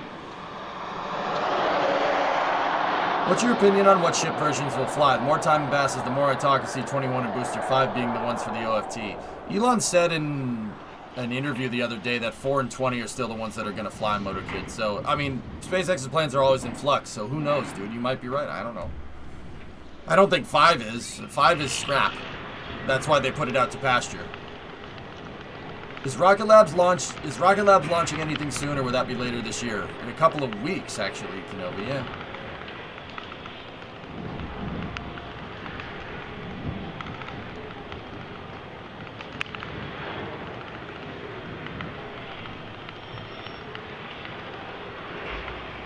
That is a cat. And now the internet will go crazy. Yeah, Rocket Lab also has the Capstone mission, too. Rocket Lab's going to send out a payload out to the moon to help pathfind the rectilinear halo orbit that Gateway will be in. That's the Capstone mission that they're going to do. NSF was speculating that Booster 7 would be the one to fly.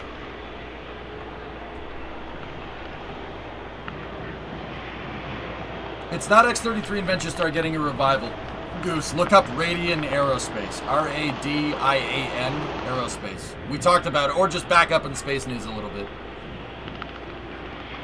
That's a ULA spy cat.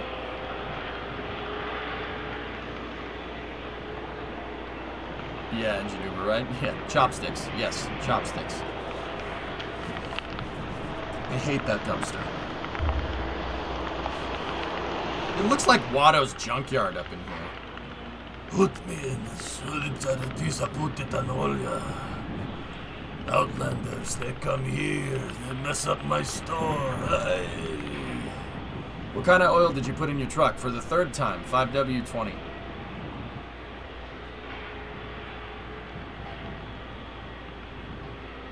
Ah, yes! Nubian! We got lots of that. Get it, doubly uncle! Chat, chat, did you say they want to know about that? Sold! Let me take you out back. We'll find what you need.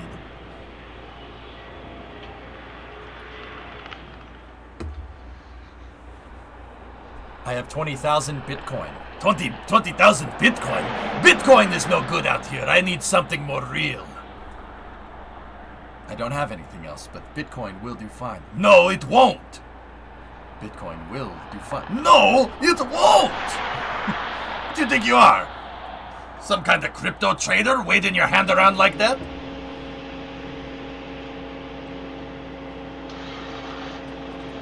Oh, sorry, I didn't hear you. How did you not hear me? I screamed it. No, it's 5W20, Sawyer. I put whatever was on the cap. Yeah, but I used Motorcraft oil and a Motorcraft filter. Took that, I don't know what brand oil filter was on that thing. Yeah. I didn't change the filter when because I couldn't get it off and we didn't have a filter wrench, so I just changed the oil and then drove across the country. But I changed the filter now, so we're good.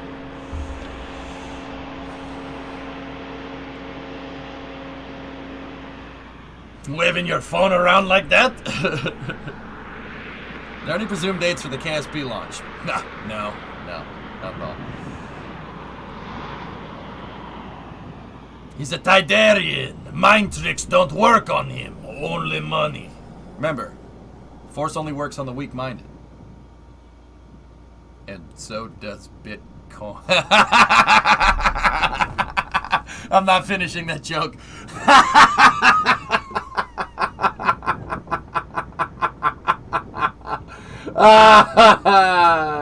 That's terrible. Wrecked. Destroyed. Oh my god. I'm done.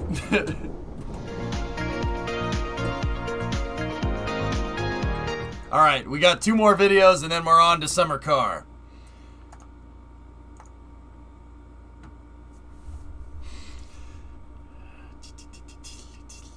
Well, that answers your question, Joe. No, it would have been a Motorcraft if it was fitted with a Tesla. It's not the original. The truck has 170,000 miles on it. If that was the original filter, we have some big problems. It was a no-name brand, but I put Motorcraft. I put a Motorcraft filter on it. Guys, it really doesn't matter too much what filter you put on. I'm a little bit obsessive about it. I like putting the filter on that it was designed for. So it's a Motorcraft FL820S. The Mustang uses the same oil filter, coincidentally. That's the one that Ford engineered to go there. So I know that was the filter that was engineered to be in that spot. Yeah, the Motorcrafts don't cost any more than like a Fram or a Wix or any other thing. I just buy the factory stuff. It's easier. What oil did you put in it? Yeah, the STWFU. Yeah, it's a very, very new type of oil.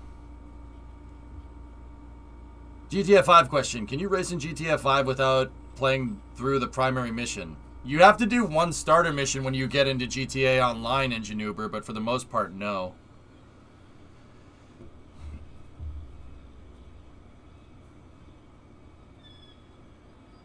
SpaceX crane. That's a Liebherr 11,000 crane, and he's running... How much counterweight is he running? Let's back it up. This view is better. So he has 1, 2, 3, 4, 5, 6, 7, 8, 9, 10, 11, 12, 13, 14, 15. So each one of these is 10,000 kilograms. Each one of these triangular sections. These counterweight blocks fit together like Legos. Literally, they're big boy Legos. And he's carrying 150,000 kilos on each saddle, which is... Yes. So that's 300 tons of counterweight right there. 300 metric tons of counterweight, or 660,000 pounds of counterweight out back. And that's not including the counterweights that are holding the tank treads down. So about a pair of, no, multiple pairs of balls, Tessa, yeah. Follow-up question to that, is the racing is online only? Yeah, I don't think you can race against computers, Denny.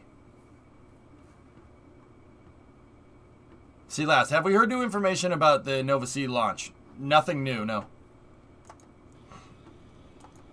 Yeah, see? That's a lot of counterweight. It's crazy because if you look close, the saddles are bending out just slightly. They're supposed to do that. They're supposed to have a little bit of give. But the saddles are bending outwards, and then the back of the crane is bending down, which is cool. I think that's really neat.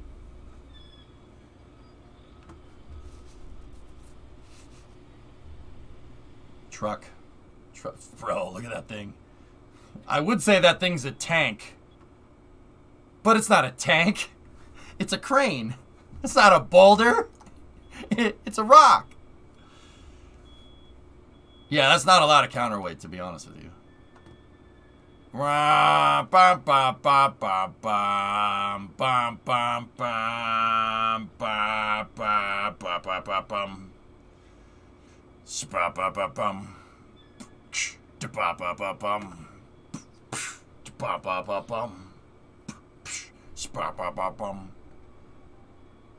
Get the frick up. Lift the frick up. Elon says, lift the frick up. Flap your wings to the sky. Boom, boom, boom, boom, boom, boom, boom, boom.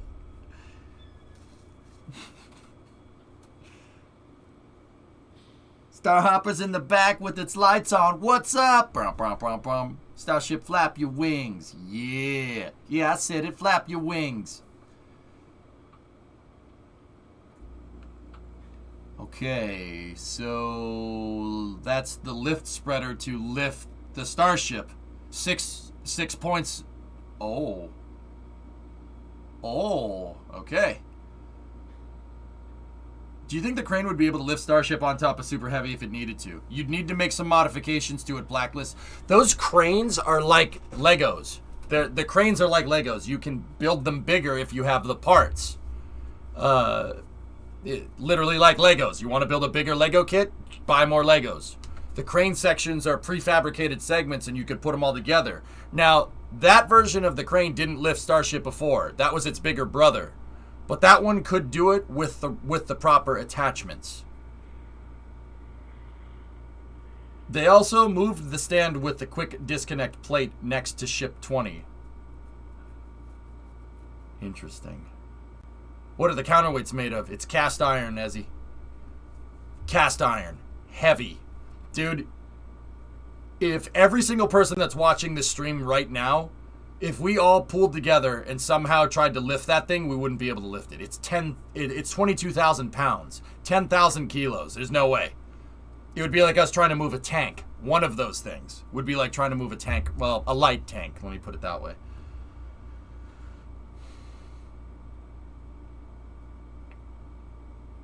I bet we could if we used a crane. Yeah, you're probably right. Bro, do you even lift? Chat, do you even lift? Mouse Tank has entered the chat. There's one of the pulleys right there. Hey, Nervous, how you doing, buddy?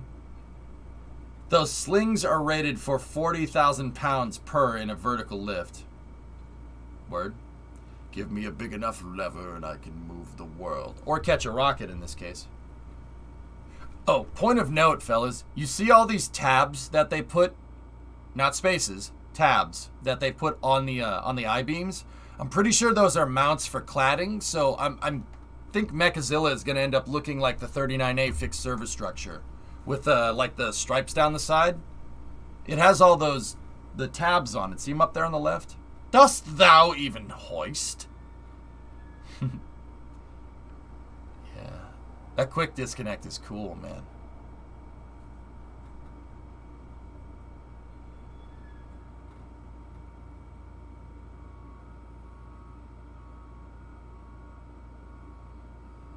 there's the catch your arms. There's like 6,000 plus of us. We can lift 10,000 kilograms easy. I don't know, man. You're looking kind of...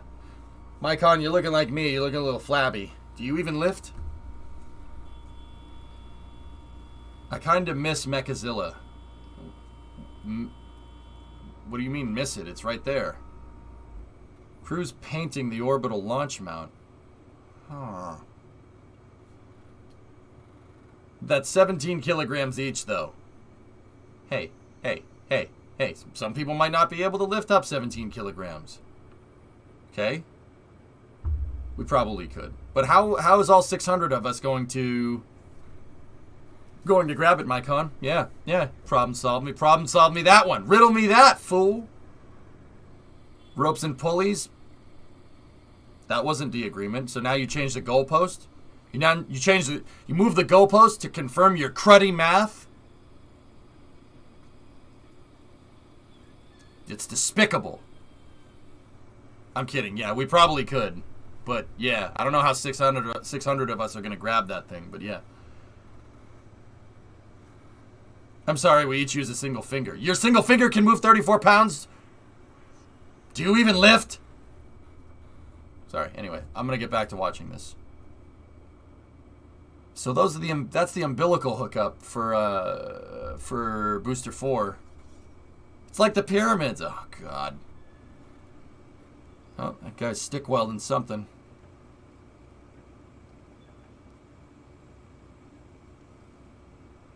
Just use the truck. I don't think my truck could move that.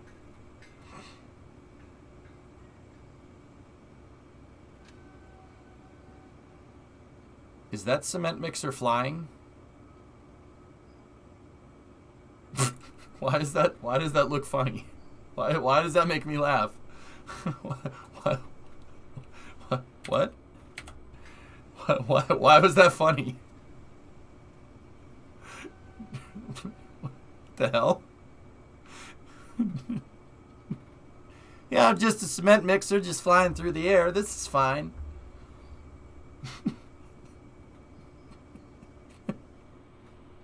Why is that funny?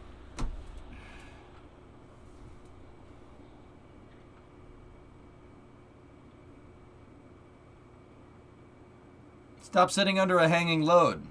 Yeah, thanks, OSHA.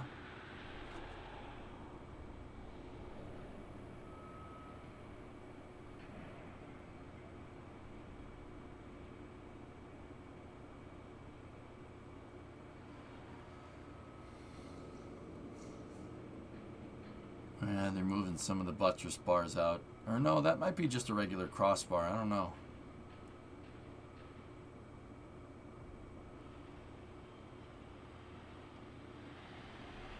Seen that done so someone can't drive off with it overnight on sites before. That's actually not a bad idea. They're just testing the new repulsor lift plating. No, the anti-gravity plating? Oh, so they have repulsor lifts. So it is Watto's junkyard. Okay, I get it. Wait a minute, can I see that one more time?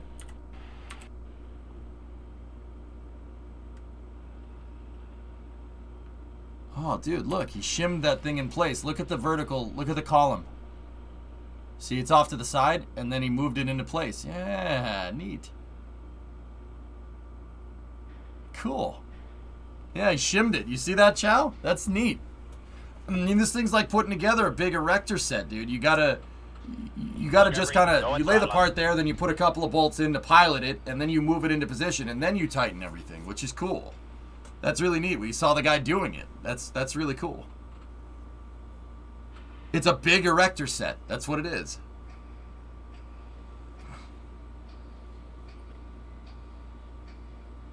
That is a big... Hey, Black was gifted a sub to Caveman. Right on. Tolerances are cool. Yep. Statics. Statics are even cooler. Never tighten anything about it until you got all the bolts lined up. Mab, that statement right there tells me that you know how to wrench on a car. It's just one of those things, you know? Just one of those things. One of those things, dude, that people that wrench say, and you're like, yep, all right.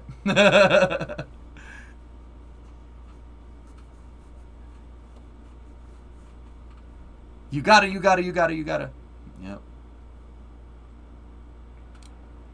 It does look like a bunch of chess pieces, doesn't it? What are the rings around that building for? Neo, you're talking about these things. Okay, the inside of the building is hollow. The inside of the building needs support, but since it's a high bay, you have an open space on the inside. So if you have an open space on the inside, you got to put your support structure on the outside. Those are called flying buttresses. They're basically there to triangulate the building so it stays nice and rigid. And then star pattern. Yep, right. Yeah, those are... The plain English way of saying it is that there's no supports on the inside. The building needs to be hollow because it's like a hangar. So, civil engineers and architects come up with the idea of just putting the supports on the outside. Just put the supports outside. It's called a flying buttress. Yeah, I know. I'm sorry. I just really like saying flying buttress. Buttress.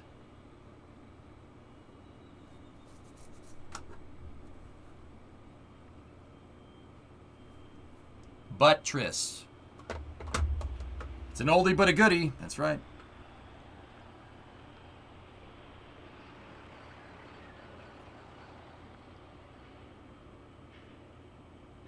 I erect steel in a smaller fashion than what you're showing. Nice, man. Yeah, I know, Joe. I know. So, you got to keep chat clean, so just say it with me. Flying buttress. Flying buttress. Shooting payloads into space. See? It's cathartic. I love that lifted Suburban, by the way. Actually, that's a lifted Tahoe, even better. Wait a minute, does it have barn doors on it? This is important. Oh, it's a barn door Tahoe. Now see, I'm not Chevy. I don't like newer Chevys. That's a nice truck. I like that one. See, lifted Tahoe with barn doors in the back. Hell yeah.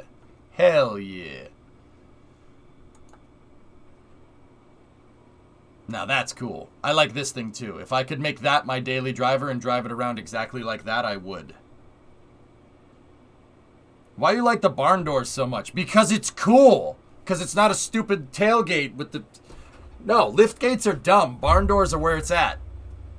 Because the doors get out of the freaking way when you want to put stuff into the back of your truck. Should have never gotten rid of barn doors. Barn doors are a good idea. Not this lift gate or this nonsense. You know, I want a Suburban with doors that open up like this, not like this. Okay? Those are not the doors of a billionaire, Richard.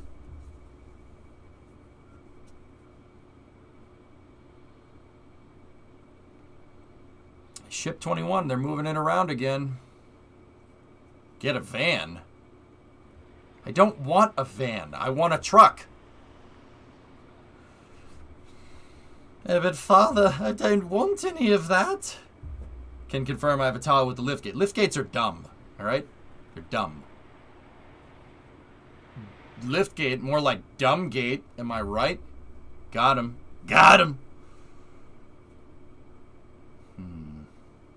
Huh. I wonder what they're going to do with 21. But you can't live in a truck down by the river. Depends on the truck, Tessa. Depends on the truck. Okay?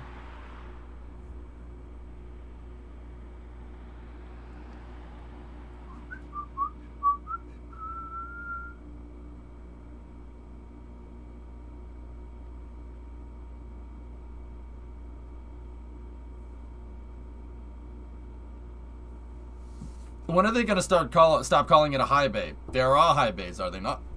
A high bay is just the general term for a tall structure with a hollow interior that's designed to assemble rockets in. It's just kind of the slang term for it. Like every copy machine is a Xerox machine, even though Xerox is a brand. Yeah, Micon, they definitely look better. But the key is, could we lift them up? No, I'm just screwing with you.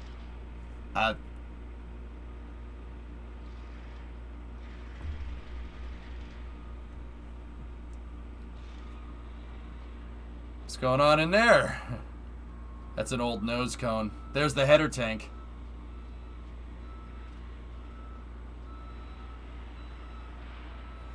I've got a feeling Ship 21 is scrap and was moved out of the midway to allow Ship 24 to begin stacking. Yep. Guys, there's the, that's what the LOX header tank looks like. Starship at the very front, at the very tip of the nose cone, has a liquid oxygen tank, and that connects through a downcomer that runs down on the belly of Starship down to the LOX tank. The reason why it has that is to balance the load for when Starship does this. See that? It's designed to balance it. That's where the landing fuel is stored. The landing fuel is stored in the balls.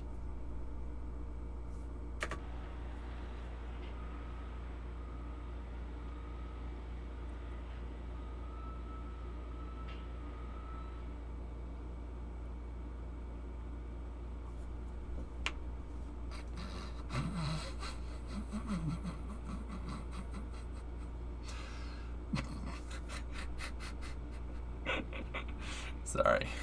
I'm sorry. Sorry, that was Rich, this guy knows. The save data is stored in the ball. Why are the balls at the tip top? Balance the center of mass better. They're actually putting a methane one up there from what Elon has said recently. They switched back to a double front header tank design, which shifts the payload bay, rewind 10 seconds, which shifts the payload bay backwards, which means that that chomper fairing thing that you see on SpaceX's website is not a thing. They're going to go with shuttle-style doors. I'm almost positive of this, and I predicted that like 3 years ago, baby. Hey, look, it's trash. Huh?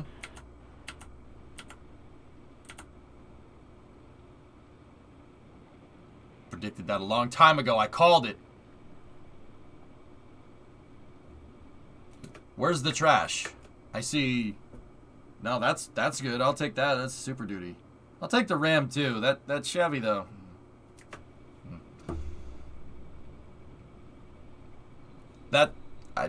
Yes, Svicio. Yep. Ball puns. Those are low-hanging fruit. Just a reminder in chat to keep everything classy. Yep. So for man designs, would that mean putting fuel ahead and behind the crewed space? Yeah, Poison, pretty much. Space Shuttle did it. With the RCS. The RCS on the Space Shuttle was a bipropellant system, so they were putting hydrazine in front and behind the crew. So, yeah, sure, why not? You're going to need one hell of a bulkhead. I would probably put some really heavy bulkhead between the tanks and where the people go. But yeah, sure, why not? Y'all need Jesus. The video from yesterday has some payload-related stuff. Oh, okay. Hello. Let's just move the entire tent. Why don't we just move this entire tent and then put it over there? Legitimated is not a word, Swishio. Legitimated. Bigular. Yep. Regular and big. Bigular.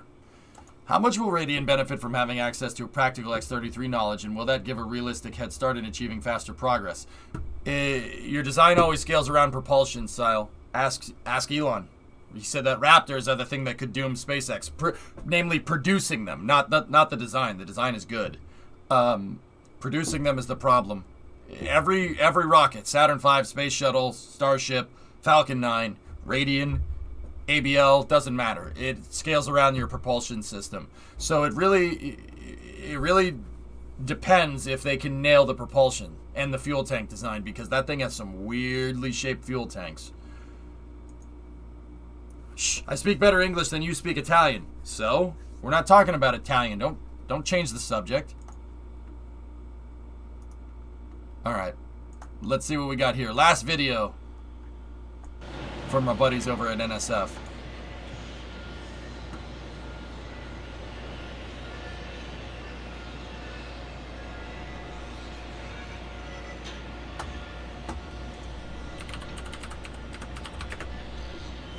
It's because you capitalized it 31, so it thinks it's a proper noun.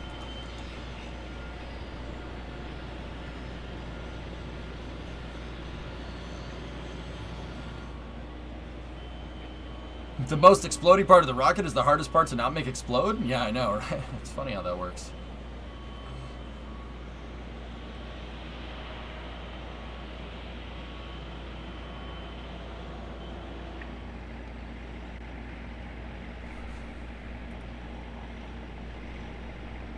Yeah, poison for sure. Is NFS official NASA? No, no. NSF is a space news organization. Spanker. Yeah. They're not affiliated with NASA.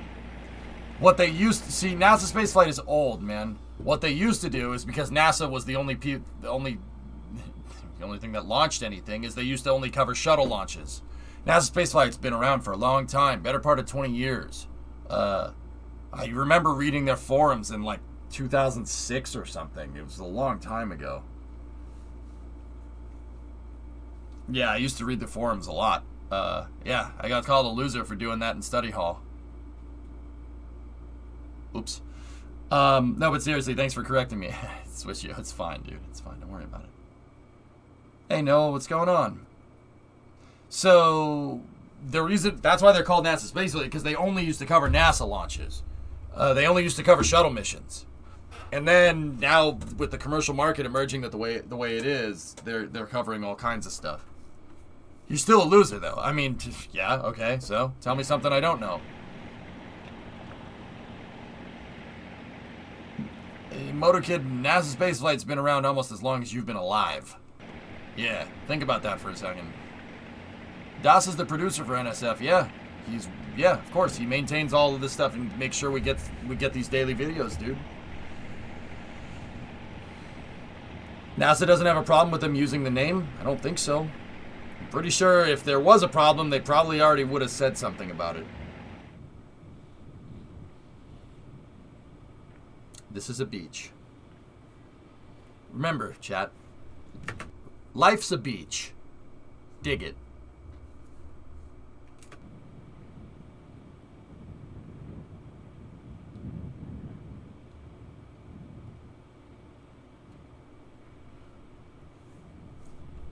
Yeah, dude. Yeah, Chris B has been running NSF for a very long time, dude.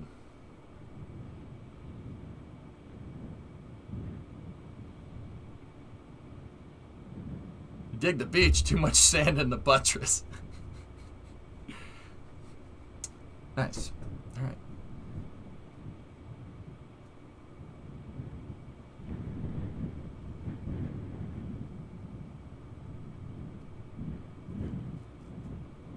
Yeah, working on the chopstick there. Look at the absolute scale of this thing. Unbelievable. Is that a unit or what? Well, I'll tell you, that's an absolute unit right there, in the words of the immortal Cletus McFarland. That's an absolute unit right there. It is an absolute junker. Man, that thing's nuts, dude.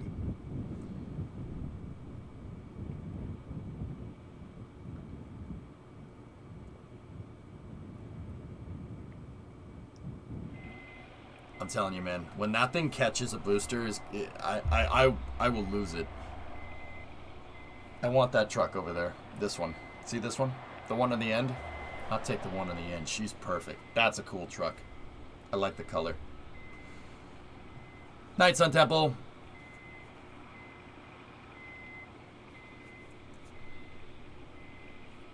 The pulleys are how it moves up and down, Tiny Tank. Yeah. Yep. Does that guy have a safari hard hat on? Look at the guy on the left. He has a safari hard hat. He looks like the hunter from Jumanji.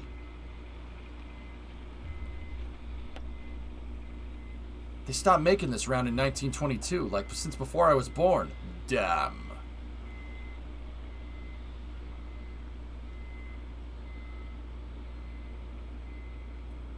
Ship 20 do be looking good, though.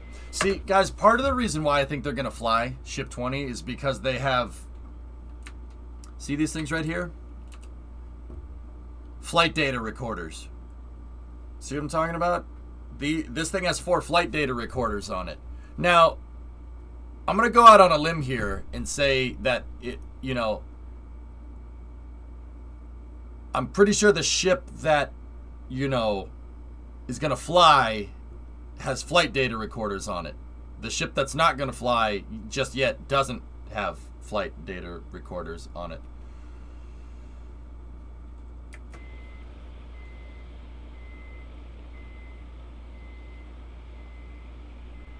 Yeah, Van Pelt. Yeah, Gertrude Van Pelt. Yeah, exactly. When? Yeah. Right. Yeah, I'm going to go out on a limb and say the one with flight data recorders on it is probably going to fly because, you know, flight data recorder. I mean, I'm just putting it out there. It's just a thought. Oh, yeah. This part's going to be fun. Watch this.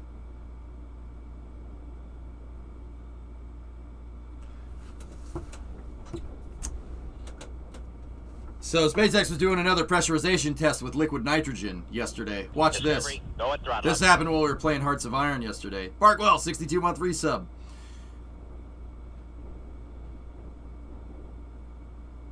Uh-oh.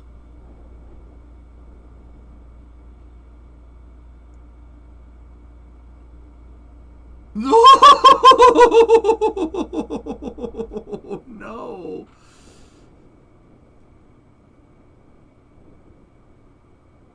Oops.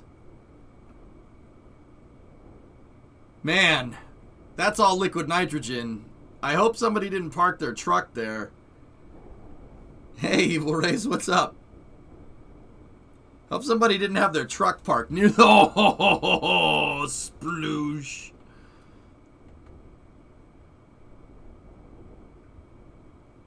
Well then, about that. Yeah, see, that guy's truck is near there. Does it get the truck? Does it get the truck? Oh, no! Oh, no! That poor truck! I think that's Lab Padre's truck. I think that's Lab Padre's truck, to be honest with you.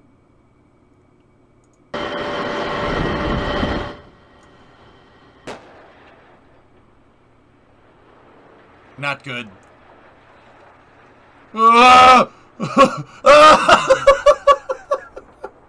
Oops.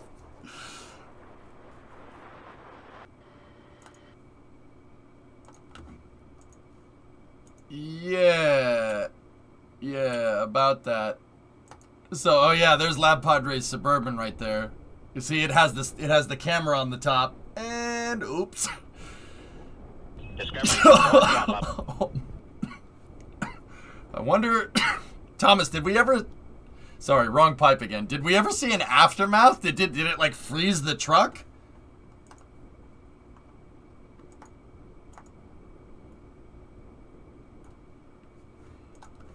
Hang on 1 second.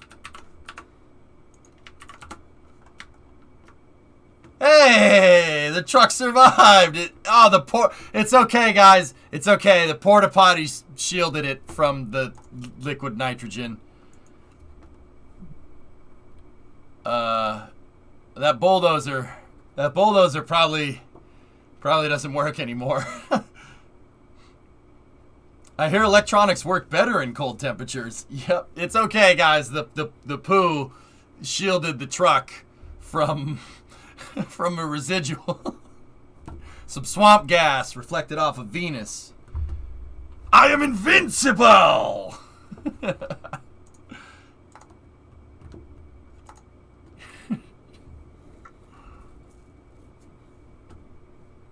Yes, I need to file an insurance claim. Okay, what happened? My truck was frozen in liquid nitrogen. Oh, God, did it reach the tank farm? It did.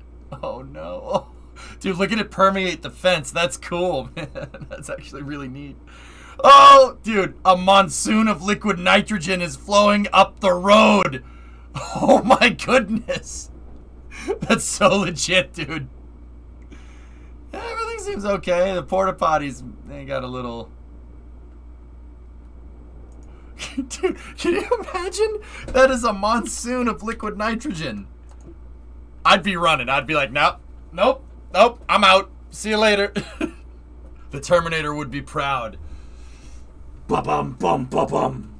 Ba-ba-bum, ba-bum. All right.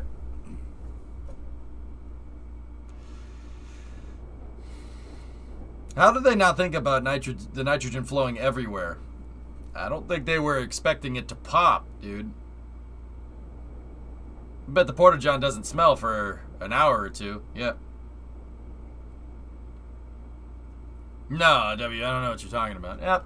People went back and, yeah, okay. Seems alright, I guess.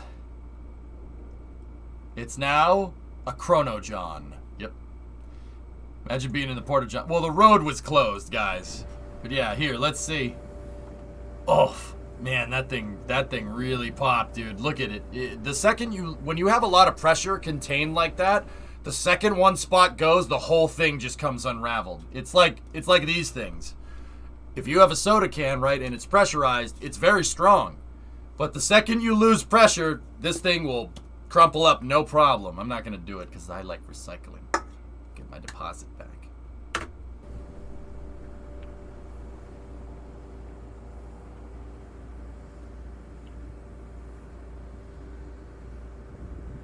Yeah, they close the roads at Mena when they're doing tests like this, so yeah, it's no problem. Why wouldn't a vehicle work from getting doused in liquid nitrogen other than it getting really cold?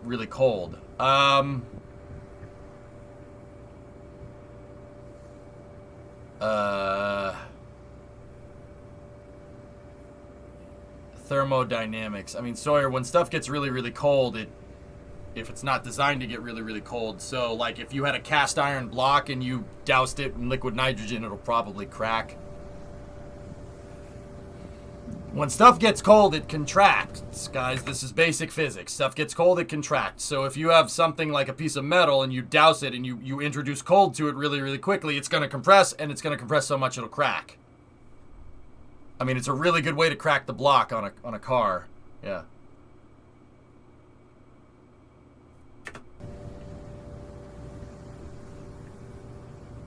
Yeah, I think temperatures inside of that tank, because it had liquid nitrogen, got probably like Russia cold. Yeah, I'd say like Russia cold. That's right, Joe. Thermal shock. You're going through too much of a delta T. Delta T too quick makes things pop. Oh yeah, in either direction.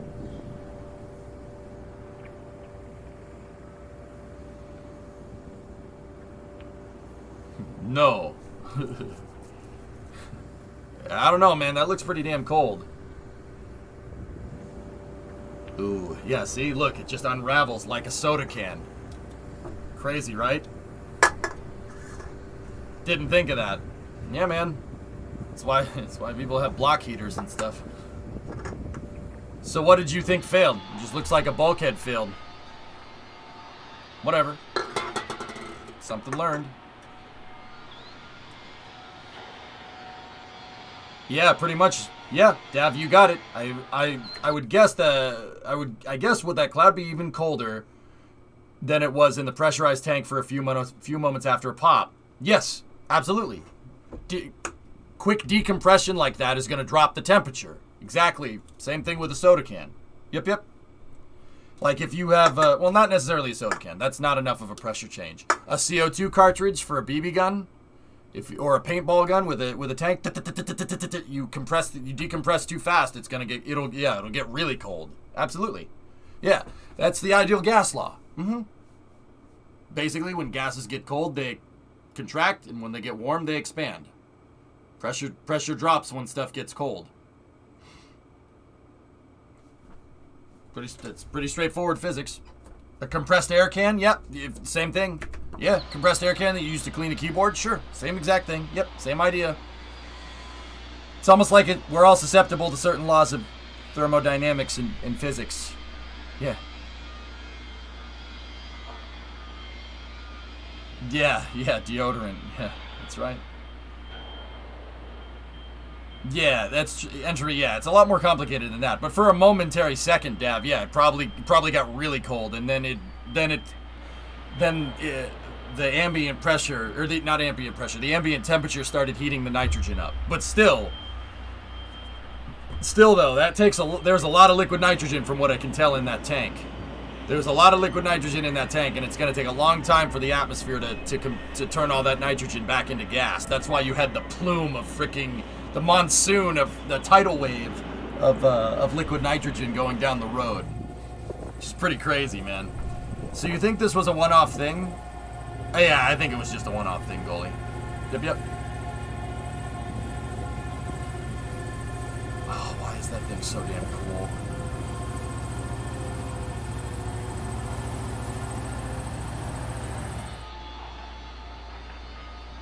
Hey! Hey.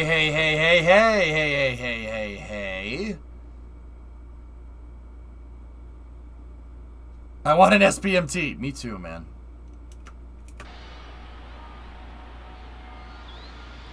Speaking of barn doors, doors that open up like this, not like this. Am I right? These are not the doors of a billionaire, Elon.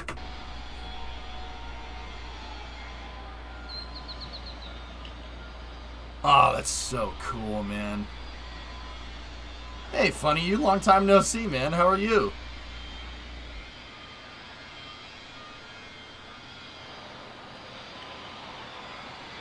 Bro. I still can't see the mechanism, Thomas. I don't know how that's going to open. They might not open like this. They might be like a bread box where they open up like that.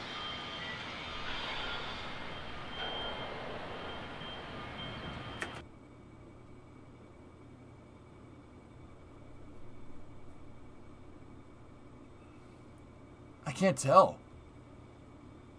It looks like that's a roller. Like it goes back and forth almost.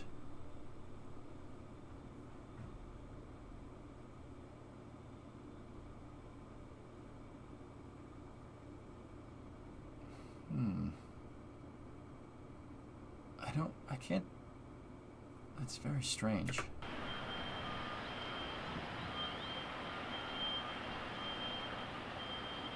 Sliding doors. Yeah, they don't slide very far, though. It locks. Yeah, I mean, yeah, I can see that, but... So the doors need to go forward and then out, or forward and then back? Like, how does that locking mechanism... Like, I can see that they move up and down, but that's not enough to open up the payload bay, right? Like... I agree, funny you. Yeah, I'm with you.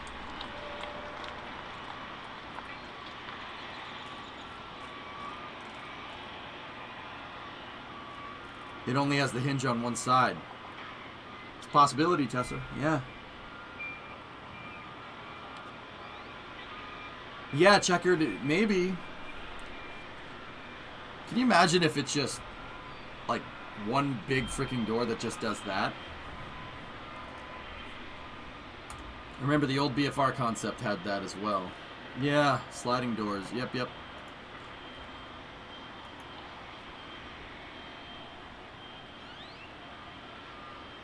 There's the smooth skin nose cone. Yeah, but one door is asymmetric and it's heavier. Tesla, because you need a heavier mechanism. Well, I suppose it maybe not be heavy. Might not be heavier. It's more asymmetric than anything, yeah?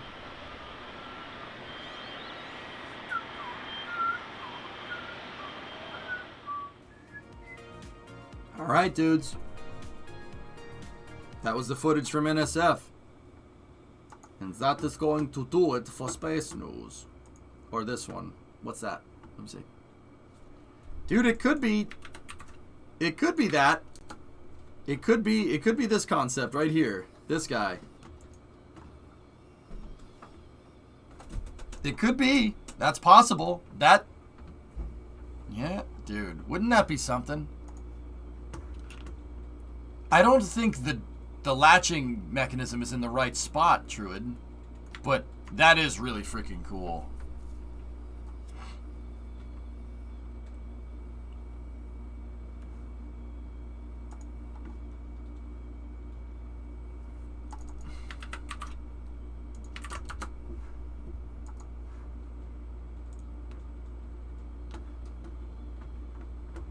No, Evil Rays. Please let this be a thing. Why does Lunar Starship need flaps? This was an old concept hand.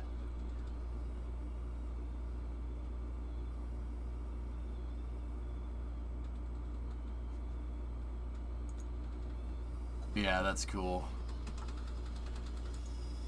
That's cool. That would be something, wouldn't it? Would it be prone to tipping on the moon if there isn't a flat place to land, being so tall? Lunar Starship is going to have big landing legs, Ninth, here. That's an old picture. Those are some porta potties. Lunar Starship. So Lunar Starship is planned to have pretty wide boy landing legs. Like that. That's more what it's going to look like. See?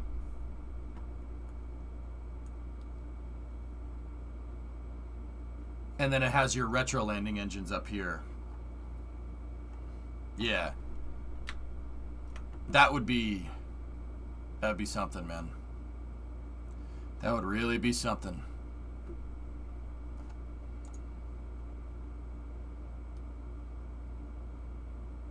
I mean,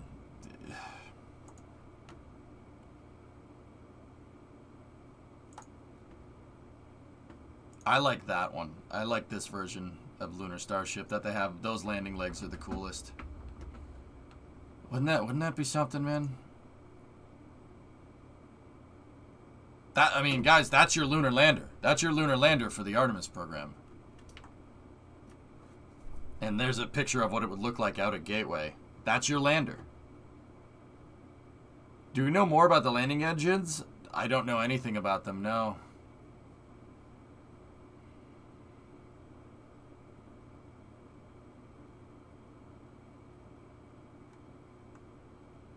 That's your lander, well, for the first mission, yeah.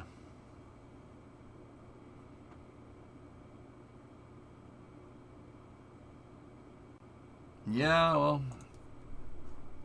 if you guys look at my my desktop background, it wouldn't be the first time the visiting ship is bigger than the station.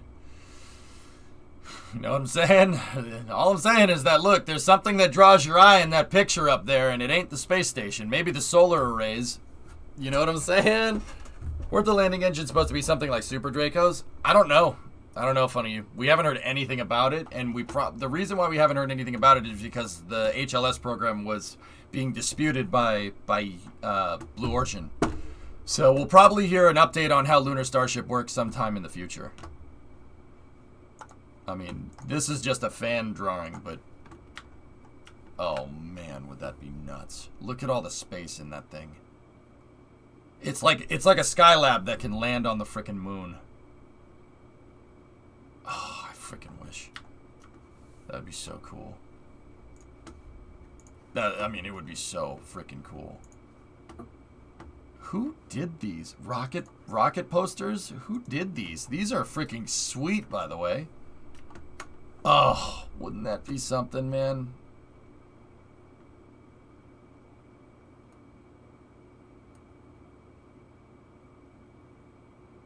Like the freaking ladder and everything, the cargo hold. You got like bedrooms and a mess hall and stuff. Like, oh, that's so cool. Yeah, Metroid, yeah. That's their lander for the first two missions, yeah. Dude, I'm getting the vibe that those starships, the lunar starships, will just end up like landing there and then staying there.